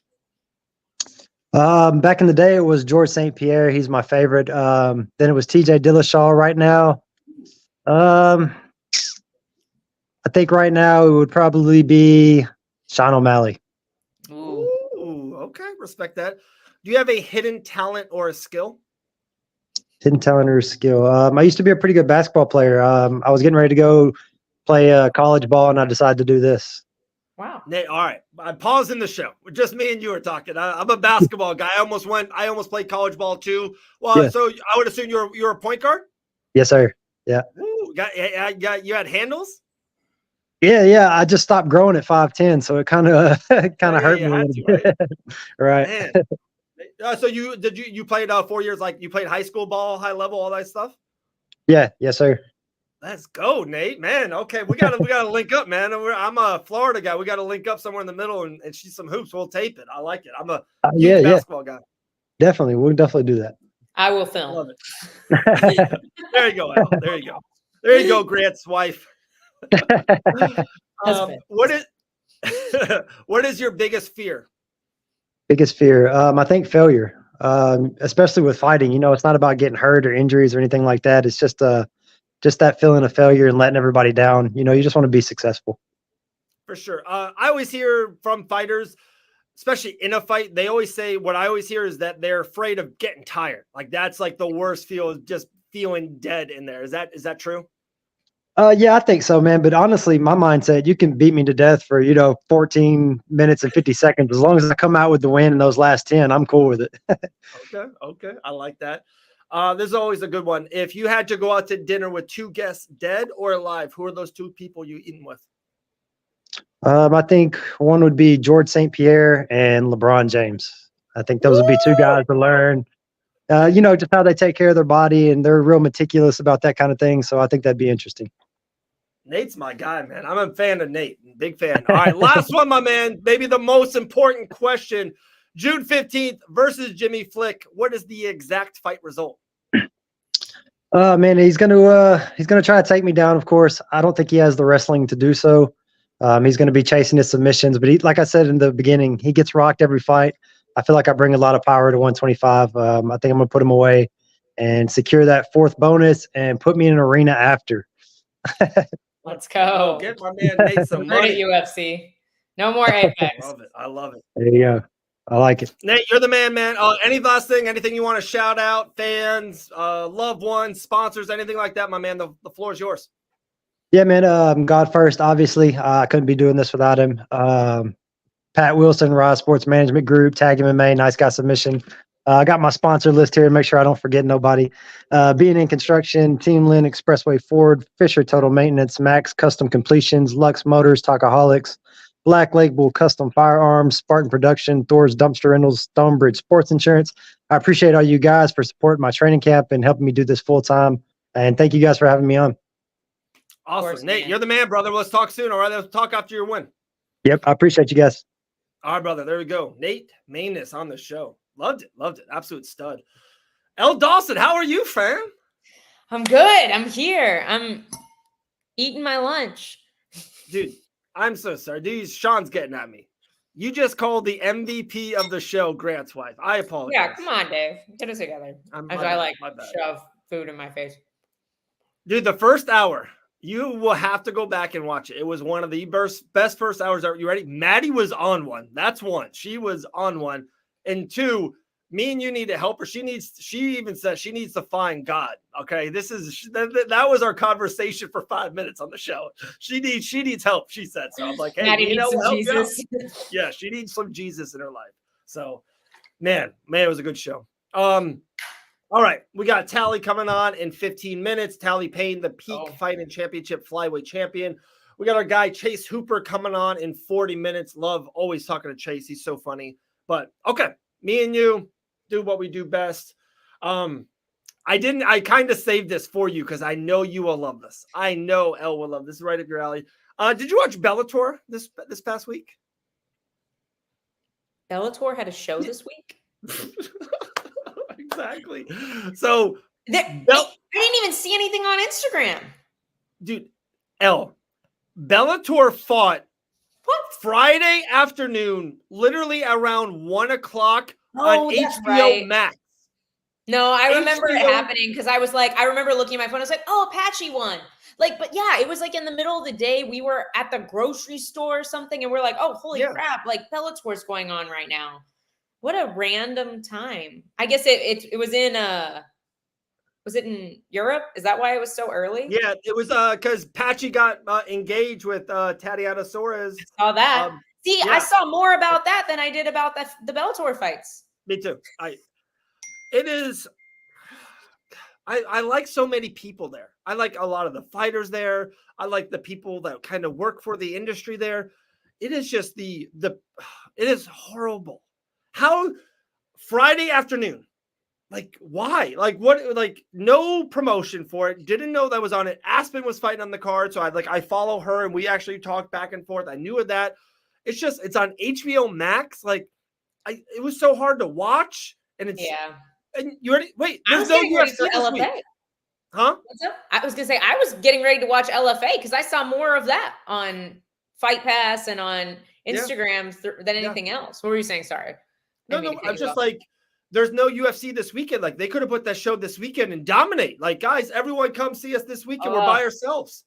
Yeah, that's so random. Yeah, it was in Paris because they got engaged in front of the Eiffel Tower. Thank you, Sean. But yeah, it's just so poorly promoted. And it's always been like that. Even before the PFL merger, I literally only knew there was a big Bellator card because of fighters I was following or teammates that had fights. And that's kind of how it still is. Johnny wasn't on the card, so I didn't know that there was a card. It's so bad. How sad is Did you watch the main event at all or hear about it? Legitimately, we were at the store and we're like, why is Bellator happening right now? And then I know. Yeah. So in the main event, it's a really good high-level fight. It's for their bantamweight championship. Yeah. Patchy Mix versus Nurmagomedov. Yeah, I just saw the result. I didn't get to see the fight yet.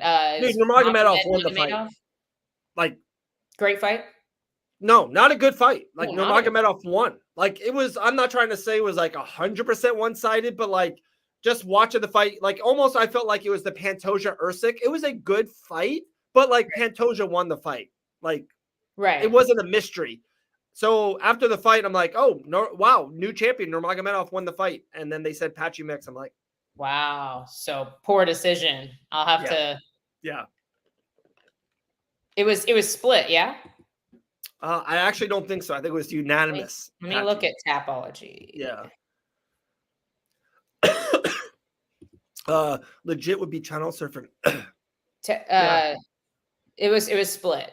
It was okay. So one person got it right. Yeah, it was pretty bad. It was pretty bad. Sean said would be channel surfing. That's how he found Bellator fights. And for real, it's it's on HBO Max. So good. Bellator puts on great fights. What's not to promote?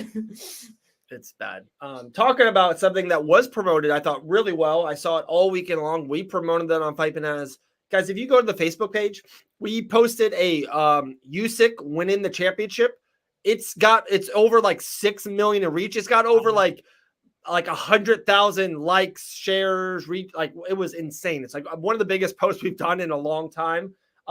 Did you see anything of that? Did you watch it or highlights with Usyk beating Fury? I know you're not the biggest. I did see some highlights. No, I saw a lot of highlights actually. Yeah, one of the highlights was of Tyson Fury's post-fight interview, which was something else. But like him getting put on the ropes, what maybe should have been a stoppage. Like Usyk looked good.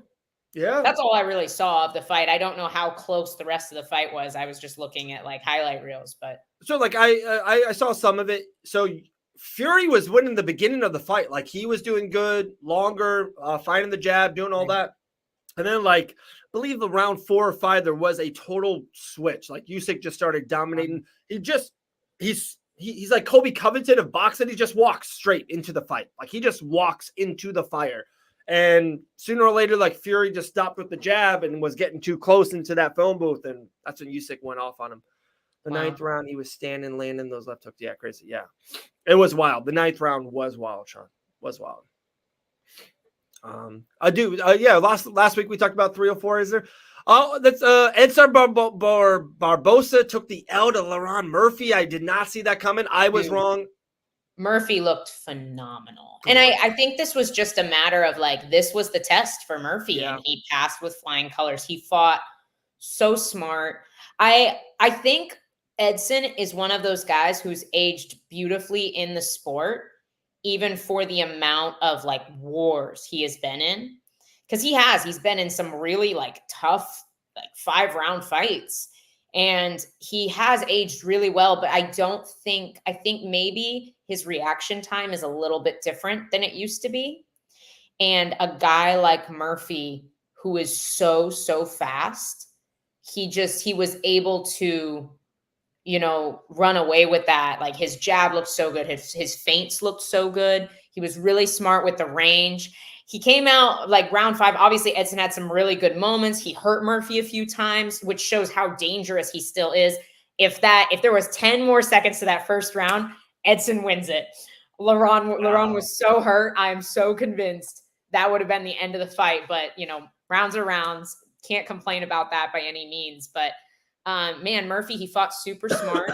Round 5, he came out. I was like, Edson's hurt him the last couple rounds. Like, he's still got a chance. And Murphy was like, you know what? I'm going to do the smart thing. I'm going to wrestle.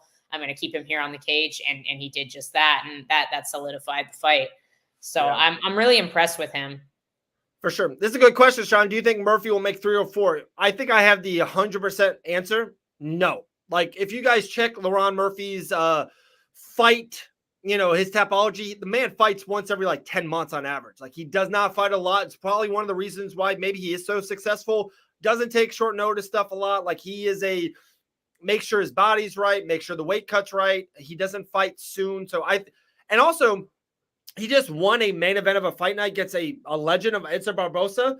UFC 304, the main card's already booked. I don't think he fights on prelims. I think he's past that. There's no way you put him on the card and kind of bury him on the prelims.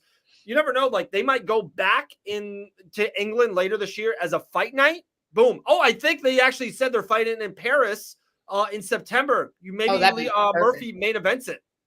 Oh, wow. That'd be cool. Like who else? Because maybe Cyril Gahn. That actually makes more sense, but Co-main for Laron Murphy, Yeah. I think he's in a really, really good spot right now. You know who I'd actually love to see him fight is Diego Lopez. I don't think that's going to happen right now because Lopez wants the Movsar fight again. But I would love to see them fight each other. Yeah. I just think it would be really fun. They're both Lopez is so dangerous, like excessively dangerous. And Murphy is so clean and technical. Like, I just think it would be such a fun clash. Did you see Angie Hill win at UFC Vegas? I did. Yeah. Only took her how many fights to get a sub? She got a submission. Good for her. She looked very clean. I think she fought really well. How many fights in the UFC? I'm genuinely curious. I don't know how many fights she's had in the UFC. Does she actually? Is this her first sub ever? It's her first sub ever. Wow. She's got a couple knockouts. Like she had a knockout in an Invicta, a doctor stoppage, a ground and pound finish, Hannah Seifers. She's had a couple finishes, but yeah, this is her very first submission. In her record is 17-13. What is that? 30 fights. 30 fights. Don't be silly. Drop the Gilly. That's a lot of fights. Yeah, that's a lot of fights. That's wild. That is wild. One thing that Gillian said on the show, and just like, dude, to me, it's like a moment. Like she said something and light bulbs kind of clicked, fireworks went off. I loved it. And we like expanded on it probably even too much, but I thought it was so good. She said something about when she's fighting, she feels like her fight IQ is better and quicker than the other fighters. Like she just said, hey, I think I'm processing faster than my opponent. And what I said, and she like agreed with me. The reason I think Gillian does that, she knows exactly what she wants. She knows where she wants to go and how she wants to win the fight. Like let's just throw out Poirier. Poirier can win with a counter. Poirier can win with a jab. He can win with an overhand right. He is going to drop the Gilly at some time in the Makhachev fight, guys. It's going to happen. Like you know where I'm getting at. Like a lot of fighters can win in different ways. Like Gillian wants to win. Like I know it sounds bad. Like one way. She's very tunnel vision. So in a weird way, she's like it helps her know what she wants. You know what decision you need to make to get you to that point. It's like, okay, if they do this, I have to do this because this is where I'm trying to go. Yes. No, I agree. I definitely think that helps. And I do think that is a huge advantage in women's divisions. I think that decision-making and fight IQ is a big leg up. Yes. I really do. I like the Pierre Rodriguez? Dude. What's she doing? What's she doing? That whole there were so many random things happen on this card this weekend. What's she doing? Yeah, what on earth was the mindset there? Like you could argue that the first one was accidental, but it kind of feels like she was testing the waters. Maybe she thought she tested the waters and the ref didn't see it. I don't know what the thought process was. And she wasn't even losing the fight. I was just going to say that's the worst part. If you're losing the fight, you kind of remember when she was dominating. Yeah. Like it was one-sided. Just sit in the guard and finish the round and you've won the fight. Yeah. Now, I don't think she'll get cut. Because we've seen, probably should, but like Priscilla Cachoeira has gouged like 5 eyeballs before the UFC decided to cut her. Like, it's a women's division, so there's fewer fighters. Also, I don't think it's on the same wavelength as biting someone.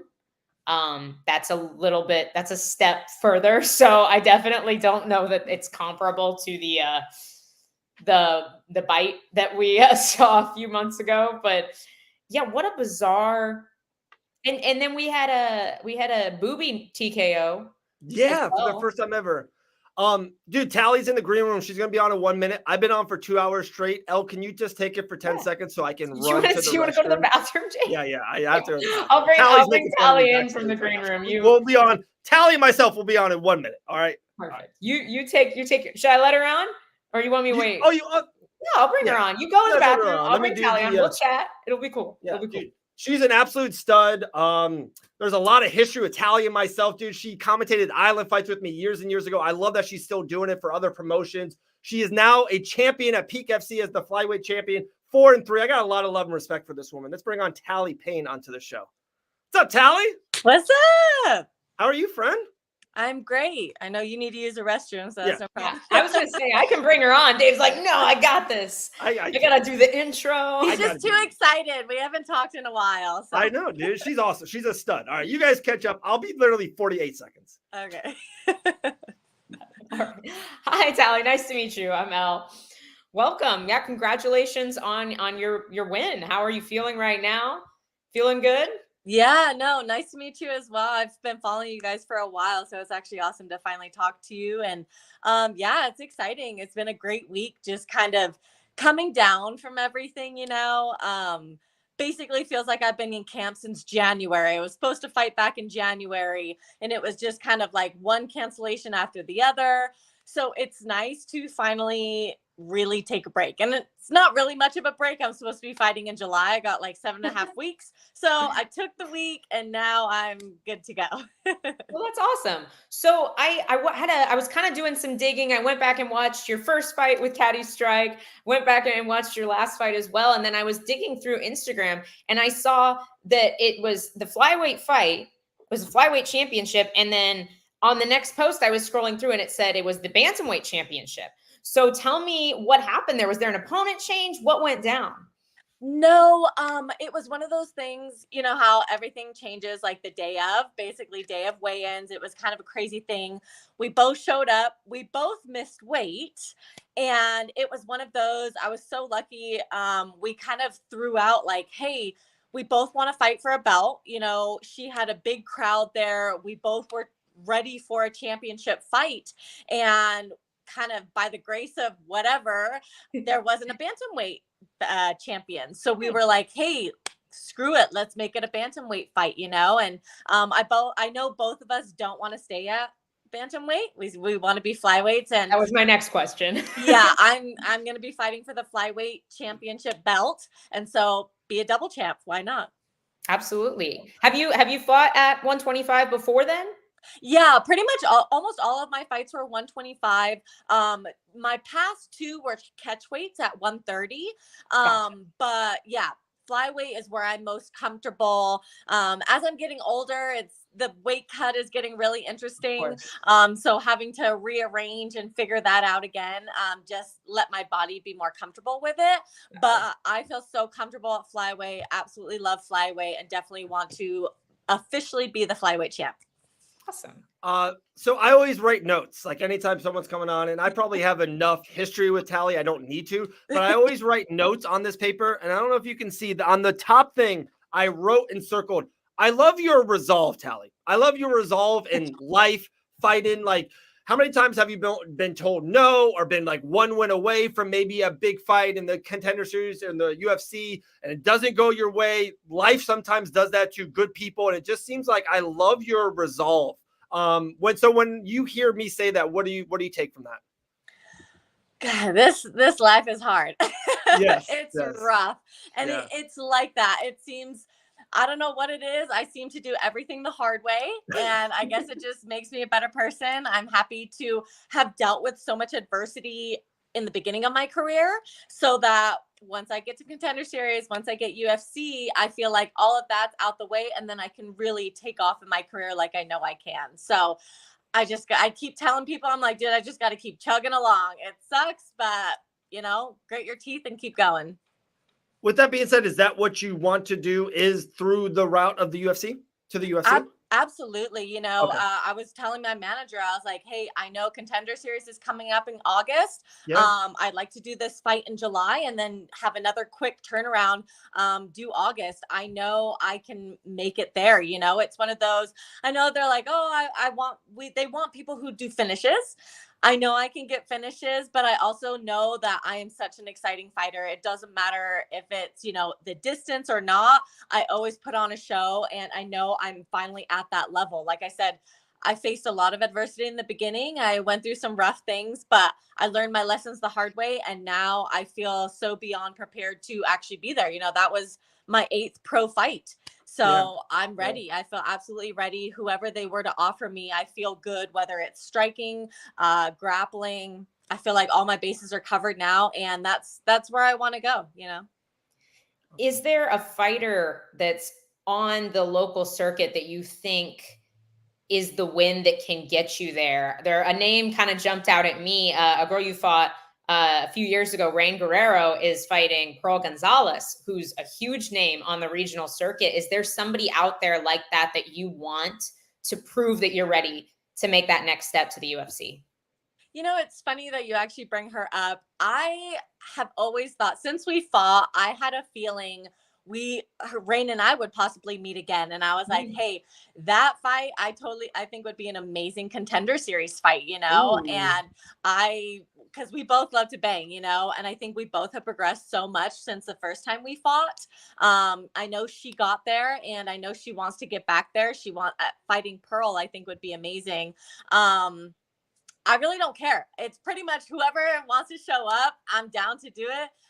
Rain and I have such respect for each other. I think that would be an amazing fight to put on the Contender Series. I think that would be so cool. But yeah, like I said, whoever wants to show up, I'm down for it. I don't really have my eyes on anybody. I would much rather just have anybody willing to actually fight instead of the pullouts and the no's and all that I've been dealing with. I feel that. One thing, so you mentioned, do you kind of have like a secret date in for July for Peak? Is that kind of like booked a little bit? Yes. Yeah. July 13th. I think that's the Saturday, July 13th. So yeah, we're about 7.5 weeks away. So I told her, I was like, I took my week last week, I got to sleep in, have some good food. And now it's basically straight back to work. Let's go. All right. So I was lucky enough. I went to Albuquerque. I was lucky enough. You actually helped me, pick me up. You took me to that awesome gym at Jackson Wink. How, like, I still follow you every day on socials and everything. And it just seems like from afar that the team, especially the girls on the team at Jackson Wink, does feel like very tight. You guys feel like you're like one cohesive unit. Maybe it's super naive to say that from afar, but is it like that right now in the gym? It feels like you guys got a lot of good mojo. No, I think so. We're all on a roll right now. Yeah. The coaches are so locked in. Everyone's locked in. We have so many fights actually coming up June, July, August. So we have, like I said, we have 3 Peak champions right now. You have Cody, Jesse, and myself. Yeah. So there's so much momentum going into it. I think everybody is locked in with each other. It feels so good to have that, mesh between everybody. Everyone has fights, so we're all supporting each other, getting ready for the camps and stuff. And so even if I can't hard spar, I'm showing up for the grappling, making sure I can do whatever. Michelle has a fight coming up. I know you just talked to Gillian. So yeah, it's actually some really exciting next couple months. We got some big things coming up. Jesse's defending his belt. I know Cody wants to become a double champ too. I want to do double champ. So gyms go through their issues and stuff like that. I think a couple of years ago, we were trying to repair and stuff, but right now it feels amazing. No drama. We're all locked in with each other. I'm really so motivated to be like, hey, we want to be the best gym and, best gym again, kind of get it for the year and stuff. And so we're all really locked in and it feels really good. That's awesome. Like I said, from afar, like I feel that and see that because, not saying I know stuff or know whatever, but just, it felt like it was, broken a little bit, or just, it was damaged. And it just seems like you guys seem like it's in a good spot. And like, I can't even say that as a coach of little league teams, like when the team is listening and together and trying to do good stuff together, like good shit happens. Like that's life. And it does feel like you guys are in a good spot. Like you're really trying to get it. And I know like the gym and you personally has like a really good relationship with Peak Fighting Championship. Is so funny. I got connected with Peak maybe a half a year ago to a year ago. I always wanted to do some commentating with them. It just never kind of crossed paths the way. And I know you're doing stuff like that for them, but you guys have a really good relationship with Peak. Yeah, we've been so lucky. I think I was actually the first one to kind of get into Peak. And then everyone saw just what amazing promotion they put on and production and everything. So everybody's like, hey, get me in. And so Johnny wants all the good fighters, we have some amazing, super talented people, all the different weight classes. So it's like, hey, whatever you need, we got somebody and that will go and really kind of take over. And it feels kind of good to literally be kind of taking over Peak. And we just want to keep going. We're like, we want Lydia to get a belt. We want all these different guys to get the belts, the welterweight belt, like everything. And we just be like, no, completely dominate Peak. So grateful for them and the relationship that we have with them for sure. You got any little atom weights over there? What's funny is I think Megan could technically even be an atom weight if she wants. Wow. I know Peak has quite a few atom weights. Really? So we'll see. We do have a lot of the smaller girls. I don't know if we have that small, but we have definitely some smaller girls. Fair enough. What's the name of your weight class, Elle? Atom weight. Atom weight. Literally the smallest thing that exists. So small. Atom weight. They have some good atom weights though. That it is pretty amazing. Yeah, I didn't know they had very many. That's cool. Weirdly, it seems like they have more the smaller girls than like even straw weights. They have more 105ers than 115ers. Good to know. Wow, that's Good wild. Yeah. I know that you do love to commentate. We did it together. I thought we were absolutely awesome in Island Fights years and years ago, probably in the heart of COVID. And I know you do stuff for Peak. Is that still an interest of you to do commentating and to do stuff on this side of the fight game? Absolutely. I've had so much fun and learning to kind of get in my groove. And whether it's for Peak or whatever other promotion, I'm super down. I think it's such a blast to do. And it really helps me learn a lot. It was really cool. Actually, I was going to bring it up. So years ago when we did it, I think it was 2020 or 2021, we commentated for Reeves Davis. Yes. Yeah. I know Reeves. And I literally just commentated for his pro debut for Peak. No and way. I was like, wow, that was crazy kind of full circle moment where I'm like looking back at the pictures of us, like they gave us little microphones and we're like, okay, well, let's just put this together, you know, and now to really have the whole like professional production, like I'm so blessed to be able to do that. And like I said, it's a blast to do. So why not? It's awesome. I'm getting so old in the game now, Talie. I used to commentate fights and now like their kids are fighting. I'm commentating their stuff now. It's no, you're good. killing it. It's been so awesome to watch. Like I said, from when we first started, you know, you were talking about how exciting it was for you to be able to do that. And now, like I said, look at you, like to do it for all these different promotions with those, all the guys on the East Coast. Like that's so freaking cool. Yeah, it's awesome. Very cool. Well, dude, I'm just a huge fan of you personally and fighting wise. Like I said, I had this circle resolve. It's like, me as a dad and my kids, like it's something that you try to teach them, but like sometimes in life you kind of have it or you don't. And it's such a underrated thing. Life is not always just sunshine and rainbows, and you're not always going to win, and you're not always going to get what you get. But like if you fall down, like you need to get back up in life. You can't just fall and stay there. And I know Talie will definitely not just fall and stay there. You have so much resolve. Such a fan of you, Talie. Such a fan. Thank you. I've had so many opportunities where I should have just quit. I've had plenty of people waiting for me to kind of, throw in the towel and stuff. And it was one of those, like, everybody was like, okay, so now what? And I'm like, honestly, I'm going to see. Like, I had put so much pressure on myself, I think in the beginning, like, hey, let me get these wins. I'll go undefeated. I'll get in the UFC, all this kind of stuff. And then when it doesn't happen, it's so heartbreaking. It's so defeating. And so finally I was like, look, I just got to fight. I just got to win. And whatever the universe has for me, it's going to produce. And so I just got to keep going, you know? I love it. I speak on that undefeated pressure because that's something I've experienced as well. Like I just suffered my first professional loss, and do you agree that not being undefeated almost makes it a little easier? Like it takes the pressure off. Do you feel like that's helped you? It has. And like I said, it's weird, but it's lucky that I experienced those losses now, you know? And like I said, I'm on a 3-fight win streak and I'm just going to keep going. You know, I had the hard losses and all of those were different lessons, right? First one, got submitted, immediately got into jujitsu, you know? Second one was things get in the way, learn my lesson. Third one, bad weight cut, learn that lesson. So all of these losses, I was able to pinpoint what went wrong, fixed it, not going to happen again, you know? And that's kind of been, again, the story of my career is I learned these lessons in front of everybody. It sucks, but I'm one of those people, I learned my lesson the hard way and it's never going to happen again, you know? And so I'm on this roll now and I'm going to continue on this roll for sure. Love that. Love that. All right. 5 fun questions and we'll let you run, Talie. We appreciate you. Appreciate your time. Just the first thing that pops in your head. I want people to kind of know you better. You ready? Okay. All right. First one. What's the last book that you read? Ooh, so actually we're on this with Coach Greg. We're doing this. It's like I don't even know how to pronounce it. It's a samurai book. It's like Haguki, and it is amazing. We're learning all about the samurais, like way back when, but it's been amazing to learn the different mindset of the samurais, the warriors, being a champion for sure. So absolutely love it and highly recommended. Love that. Who would play you? Who would play you in a movie about you? What actress would play you?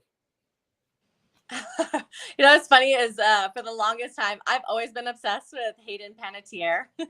I think we kind of look similar too. Yeah, you do look similar. That would fit. Love her. Love that. What's one of your favorite locker room stories? It can be like with you fighting or you cornering someone. What's one of your favorite locker room stories? Oh goodness. Okay, locker room story.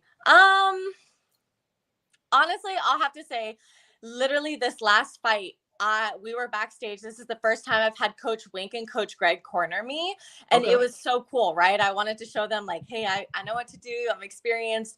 And it's kind of weird, but literally I'm sitting there, I'm kind of warming up. And I had people going up to Coach Greg and being like, oh my God, you're a freaking legend. Like, I want to be you, all this kind of stuff. And Coach Greg is so, he's so humble. He's like, nah, trust me, you don't want to be me when you grow up, all this kind of stuff.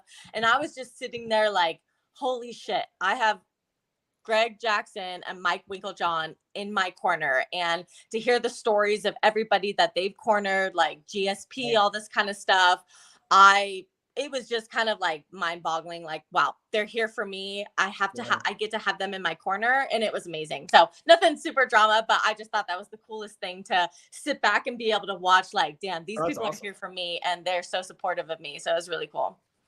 That's awesome. And then what I was going to go double down on. So it was how the first time we ever commentated together, it was like one of your best girlfriends, Carson Nash, was fighting for Island Fights in the main event.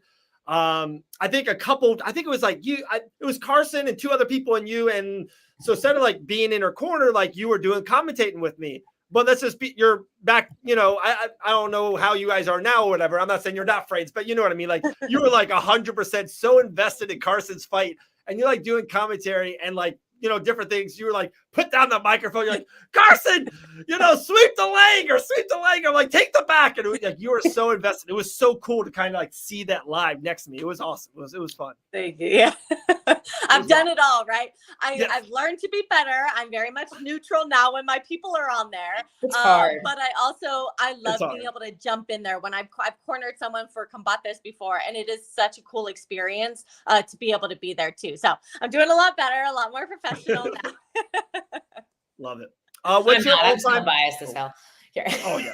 Oh, dude, we say it all the time. Like we are a biased show. Yeah, we are a biased, outlet, and we're honest about it. So you can't hate us, Yeah.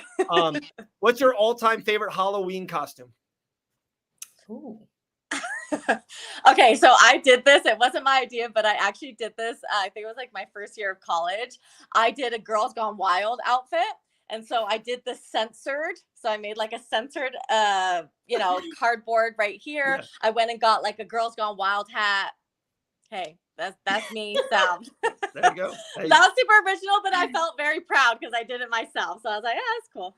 That's funny. I think Taylor Swift said a song about 22 or something like that. I don't know. I think it's out there. Yes, I was a young 19-year-old. Didn't know any better. Yeah. My poor parents, but hey.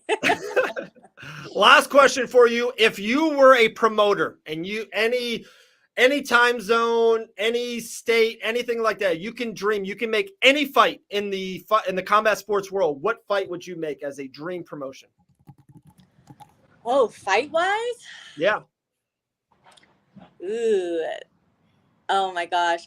It's one of those. That's a tough one. That's actually a really good question.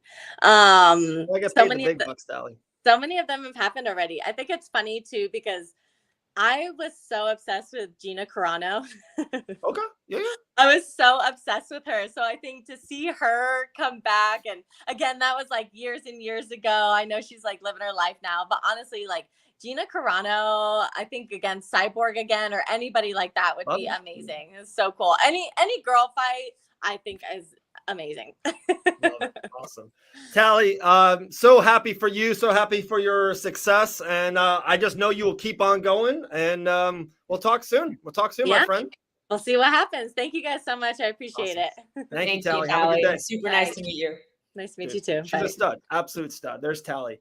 Man, such a good shoot, too. We are 2 hours and 20 minutes into this absolute beast of You are. I'm like, not even an hour.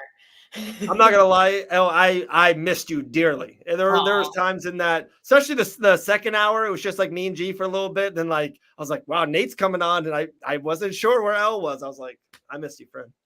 I got you. I came on just in time. I got you. Got you covered. Yes. You said 230, and I was like, all right, 229. I'm gonna I love it. I love it. Well, Chase Hooper will be on, I think, any second now. Let's see. Let's see. Go. Socials. Dude, I love some Chase Hooper. Huge Chase Hooper guy. So, and he just got a TKO. Yes, TKO victory at UFC St. Louis. Yeah, huge. Sorry. I'm sorry. I was looking at my phone for a hot second while we had a break. Go through it. Go through your phone.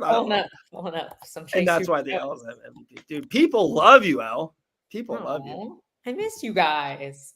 Dude, Maddie was on one in the first hour. She's on one. So we're gonna call her together, and we're gonna speak some Bible verses to her. She needs some help. I have to go back and watch this because I do not know. It's so funny. All right. Well, what else? What do you think about Roundtree being out of the fight? And it looks like it's like two options. Do you like the Carlos Ulberg option that we do think is going to happen versus Jamal?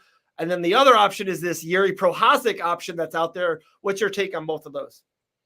I mean, first off, I wanna talk about just the test result overall, because I think this is very interesting, and I'm interested to see how Drug Free and the new partnership with the UFC looks over the next year. Because at first we saw GSP, and which I think is ironic considering he fought once during USADA. So, but I just saying, but he was very open about how, this is a terrible thing that they're leaving USADA, and like everybody's going to be roided out of their minds. And we've seen a couple negative or a couple positive tests come through with some pretty strict disciplinary and actions against obviously Walt Harris. And now we're dealing with this with Khalil Roundtree. I know he was very forthcoming about what he claims happened.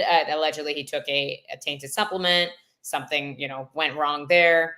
So it was supposedly unintentional. So I do think that the system they have in place for Drug Free is very open to, not necessarily passing judgment super early on these fighters. And hopefully like they'll get to the bottom of it and they'll figure it out. But I think that some fighters maybe possibly have gotten a little cocky with the change in drug testing. And I have a feeling we're going to see more positive tests this year. Well, when you think of this fighter we're about to introduce to the show, you absolutely think steroids when you think about him. Guys, he's still 24 years young. You know what? It's like blonde Oliveira. How about lightweight Hooper? 3-fight win streak, 14-3 overall. Welcome back to the show, Chase Hooper. What's up, brother? Hey, what's going on? Just enjoying the rain out here in Washington, so pretty good. Rains all the time, right? Yeah, pretty much. It's my life. It rains all the time in Florida too, just hotter. Yeah, that's fair. First and foremost, my man, congratulations. UFC St. Louis a couple weeks ago, you were the highlight or one of the highlights of the show. So first of all, congratulations. Let's kind of start there. How did it feel to one fight in a massive crowd? They said it was the biggest gate in the history of fight nights. I think Dana White said 40% of the people were there for Chase Hooper. That's what I heard. That's what I heard. So hopefully you get a kick in your next little negotiation salary. But how did it feel to fight for a big crowd in St. Louis? Yeah, I mean, it was nice. It was my first time in 3 years. And, being high enough up on the card in like an area that UFC doesn't go to super often. So, the people were there for the fights early. So it was nice. By the time I fought, the arena was pretty full, which is a cool experience, having the energy of the crowd. It's fun being not quite the hometown guy, but the one they're rooting for, It was cool to hear them, cheer for me, that type of thing. I mean, it's a once in a, I don't know, like a lot of people don't get to experience that type of thing. So I'm very thankful for it. And it was a great time. I'm hoping that they're going to keep true to their word of doing less Apex shows and doing a lot more on the road. And a 3-fight win streak is definitely good for the contract negotiation stuff. That'll be done before the next fight. I guarantee it. Oh, I love that. And before you go, Al, I got something that Chase said. Why do you think that the UFC fan, it's not your home state, it's not your hometown, you're fighting in St. Louis, but I felt the same thing watching it. I was like, dude, Chase is getting a pop right now. Like the crowd is behind Chase Hooper. Why do you think that is?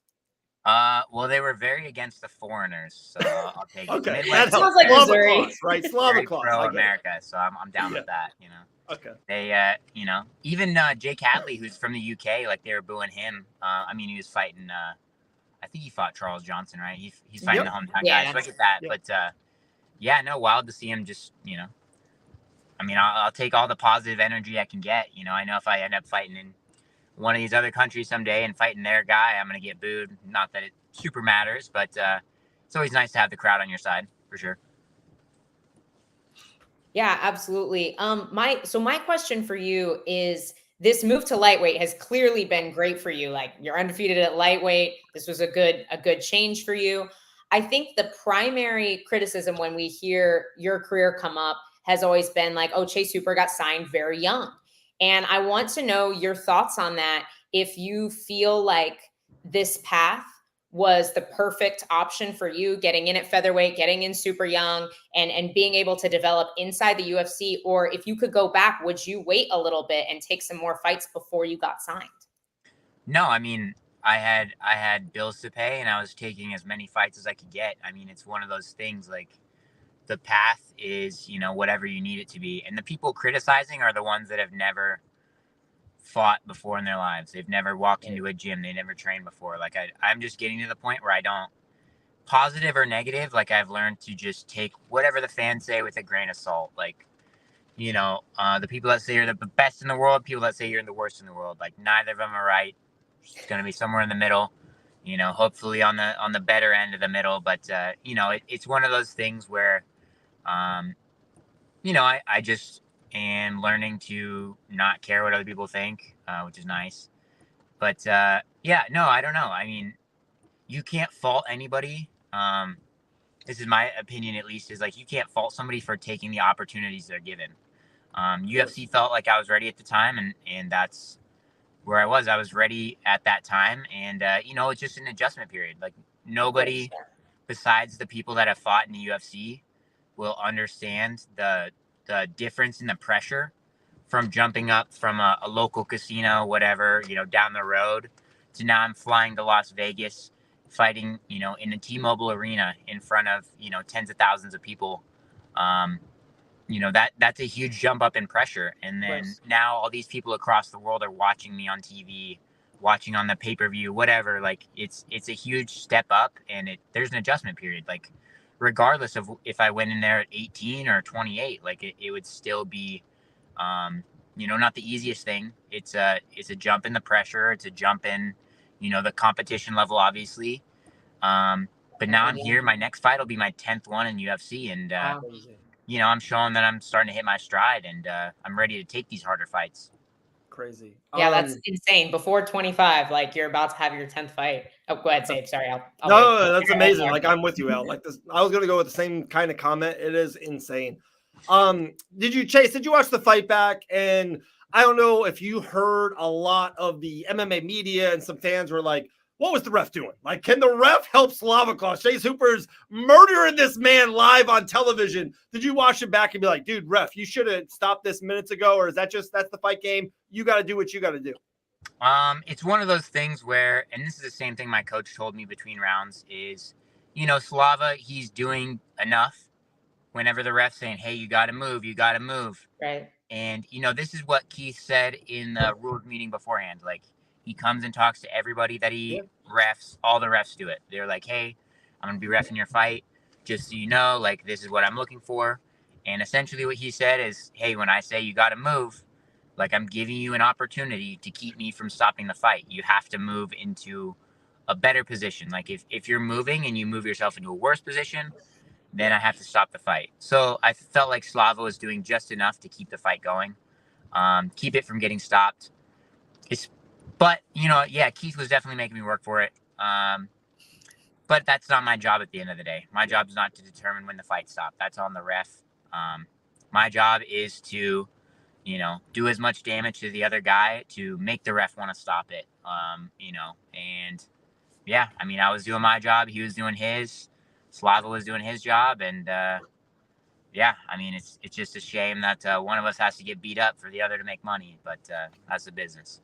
That's the business. That's absolutely. This is a good question now. I don't know if you want to use it or not, but Yeah, no, great question. You brought up the stress and the difference of the pressure at the UFC, and Kaio was asking, like, how do you manage that adrenaline and pressure?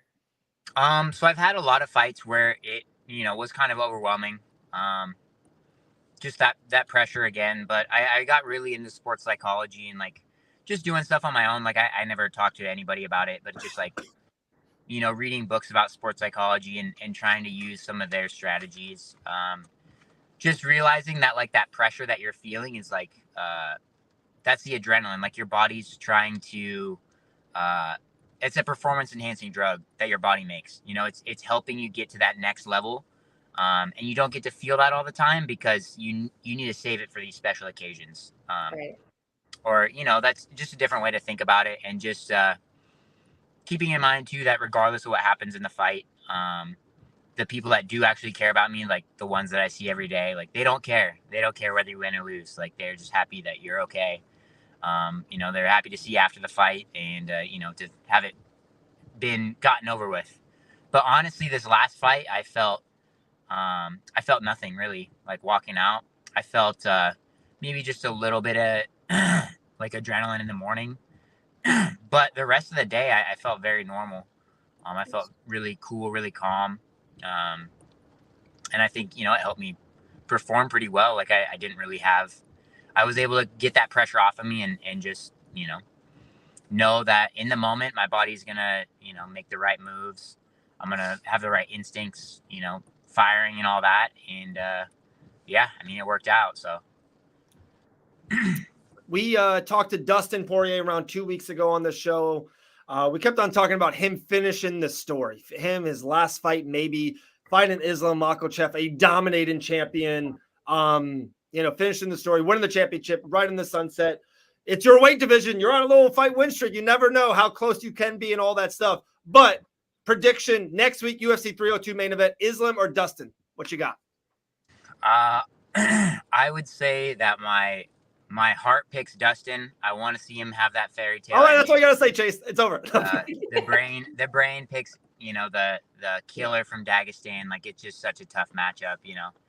It's one of these things where, and it sucks because this is how the sport is built, is on, it's on you have to hurt these other people and you have to take away their accomplishments in order to build your own. Like right, you have to take away from their legacy to add on to your own. And I think that's it sucks, but these guys that are at the end of their careers, like you don't get to go out on your own terms generally. Like 90% of the time it doesn't end up well. Look at what DC's last fight. I think he lost to Stipe.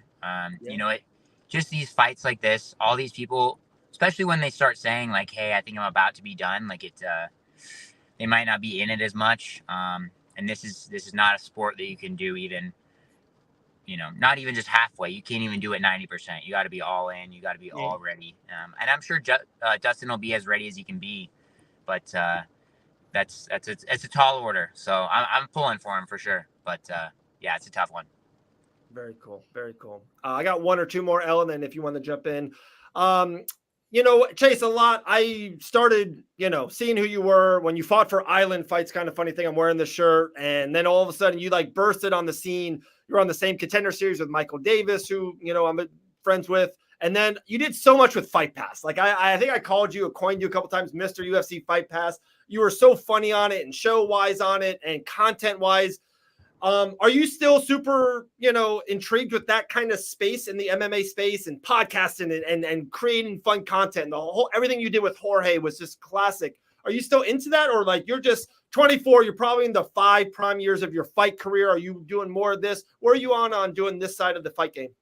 I would love to do more stuff with Fight Pass. It's just, it's trying to make myself as valuable to the company outside of just the cage fighting side of things. Pass, it's maybe we'll get some stuff in soon, but I don't see why not. Like I'm still able to train full time and all that, but it's just trying to expand the horizons and not just focus on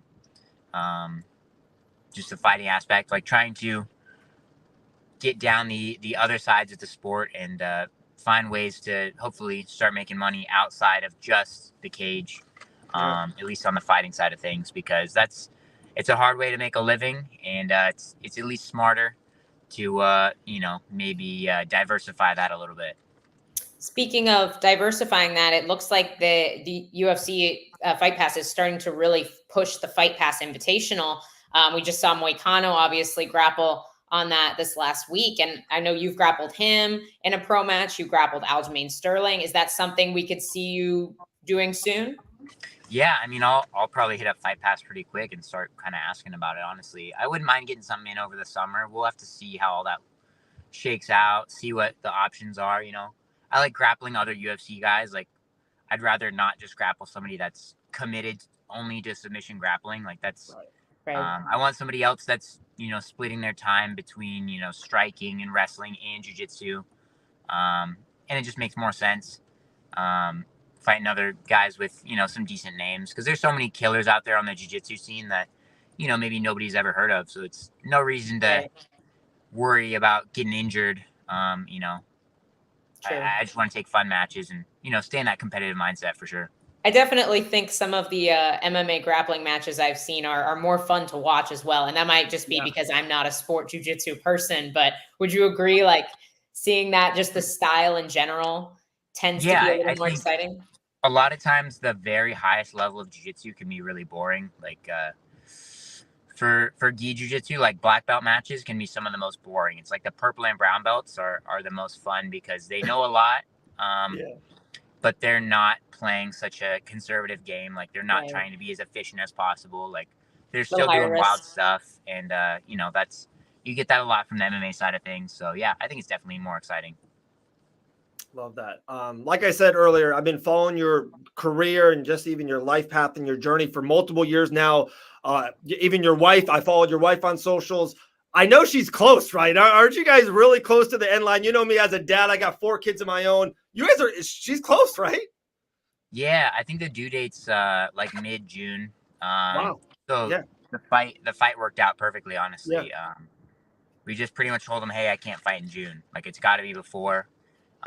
So yeah, fight, and then now we get to focus on the baby stuff, and then take a couple months, whatever, over the summer and try to adjust the not sleeping, and then get back to fighting, October, November, see what they offer me. And yeah. This is a hypothetical conversation I've had with my husband a few times.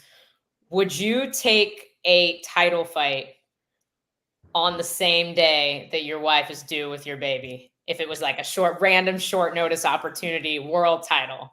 I would not take that fight against Islam. Fair enough. Like a million flat, maybe. But let's pretend the money is good enough that you would take it, and the only factor is the baby. Probably not for like our first kid. I feel like that'd be a little messed up. But yeah, I don't know. Hopefully not. Hopefully they don't have that offer. But yeah, I probably wouldn't. I don't know. Yeah, we'll see. We're breaking news, like Dustin Poirier is out at UFC 302. Chase Hooper's taking short notice. The baby's the next day. It's going to be just chaotic. The one thing I would say to you, Chase, man, I feel like it's almost like fighting. Being a dad and raising kids, you're going to have your highest highs and some of your lowest lows. And to me, that's almost like fighting the UFC. I would assume there's nothing like winning a UFC fight with a big crowd. Like you said, people are cheering for you. But when it doesn't go your way, you train for 4 months and weight cut and all the other bullshit you have to deal with. And then if you take an L, it's like, I hear it's just the worst. You just want life to end, it feels like sometimes. But that's kind of like being a dad. It's your highest highs and your lowest lows, my man. Sure. Yeah, I guess we'll find out. So awesome, man. Elle, anything else? No, thank you so much, Chase. It was really nice meeting you. Chase is the man. Chase, dude, we always appreciate your time, brother. We really do. Thank you a lot. And please share your wife the best. And we can't wait, man. Congratulations on everything that's happening to you. Yeah, appreciate it. Thank you, guys. Chase Hooper. There we go. The dream. Chase Hooper. Dude, he's a stud. 14-3. Like 14-3. And it's so funny. Record. Like, yeah, dude, Elle, I'm just saying, if he keeps on winning, then maybe Chase and Grant's paths are going to cross. No, it could happen.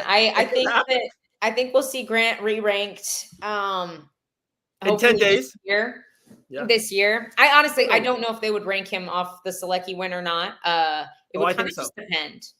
I think it would depend on what else is coming up and who else is fighting soon. I think they should, but obviously. But yeah, I think he'll be ranked, within the year. And honestly, Chase is right there. Slava Claus is one of those guys that's like a gateway to the rankings. Like he's such a good win outside the rankings.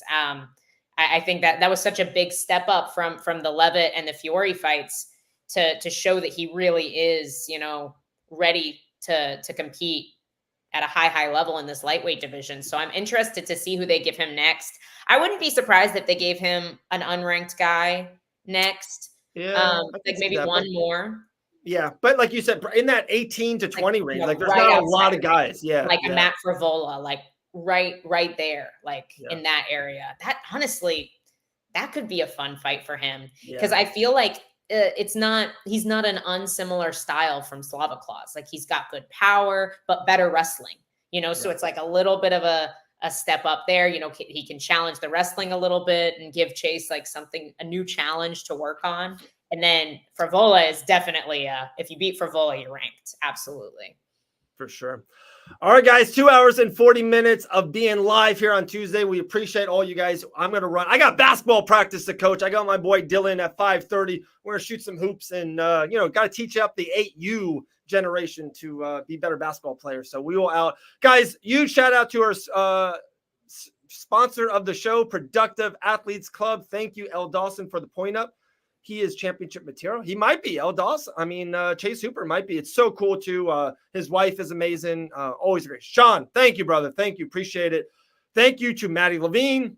Thank you, Elle Dawson. We also had Talie Pain on, Chase Hooper on, Nate Maness, Kris Moutihno, and Gillian the Savage Robertson. It was packed. It was a great show. A ton of content will come from this. You can see it on all of our platforms for the next 2-3 days. Sean, I'm over basketball, buddy. Basketball season ended. No more Celtics talk here. I appreciate it. No more. The Knicks are done. It's over. I'm out of it. My heart was broken on Sunday, but I am tired. I'm going to go coach my son basketball. Elle is going to finish her lunch that she's been chewing on for the last hour. We appreciate you guys. So there we go. We'll see you guys next time. Later.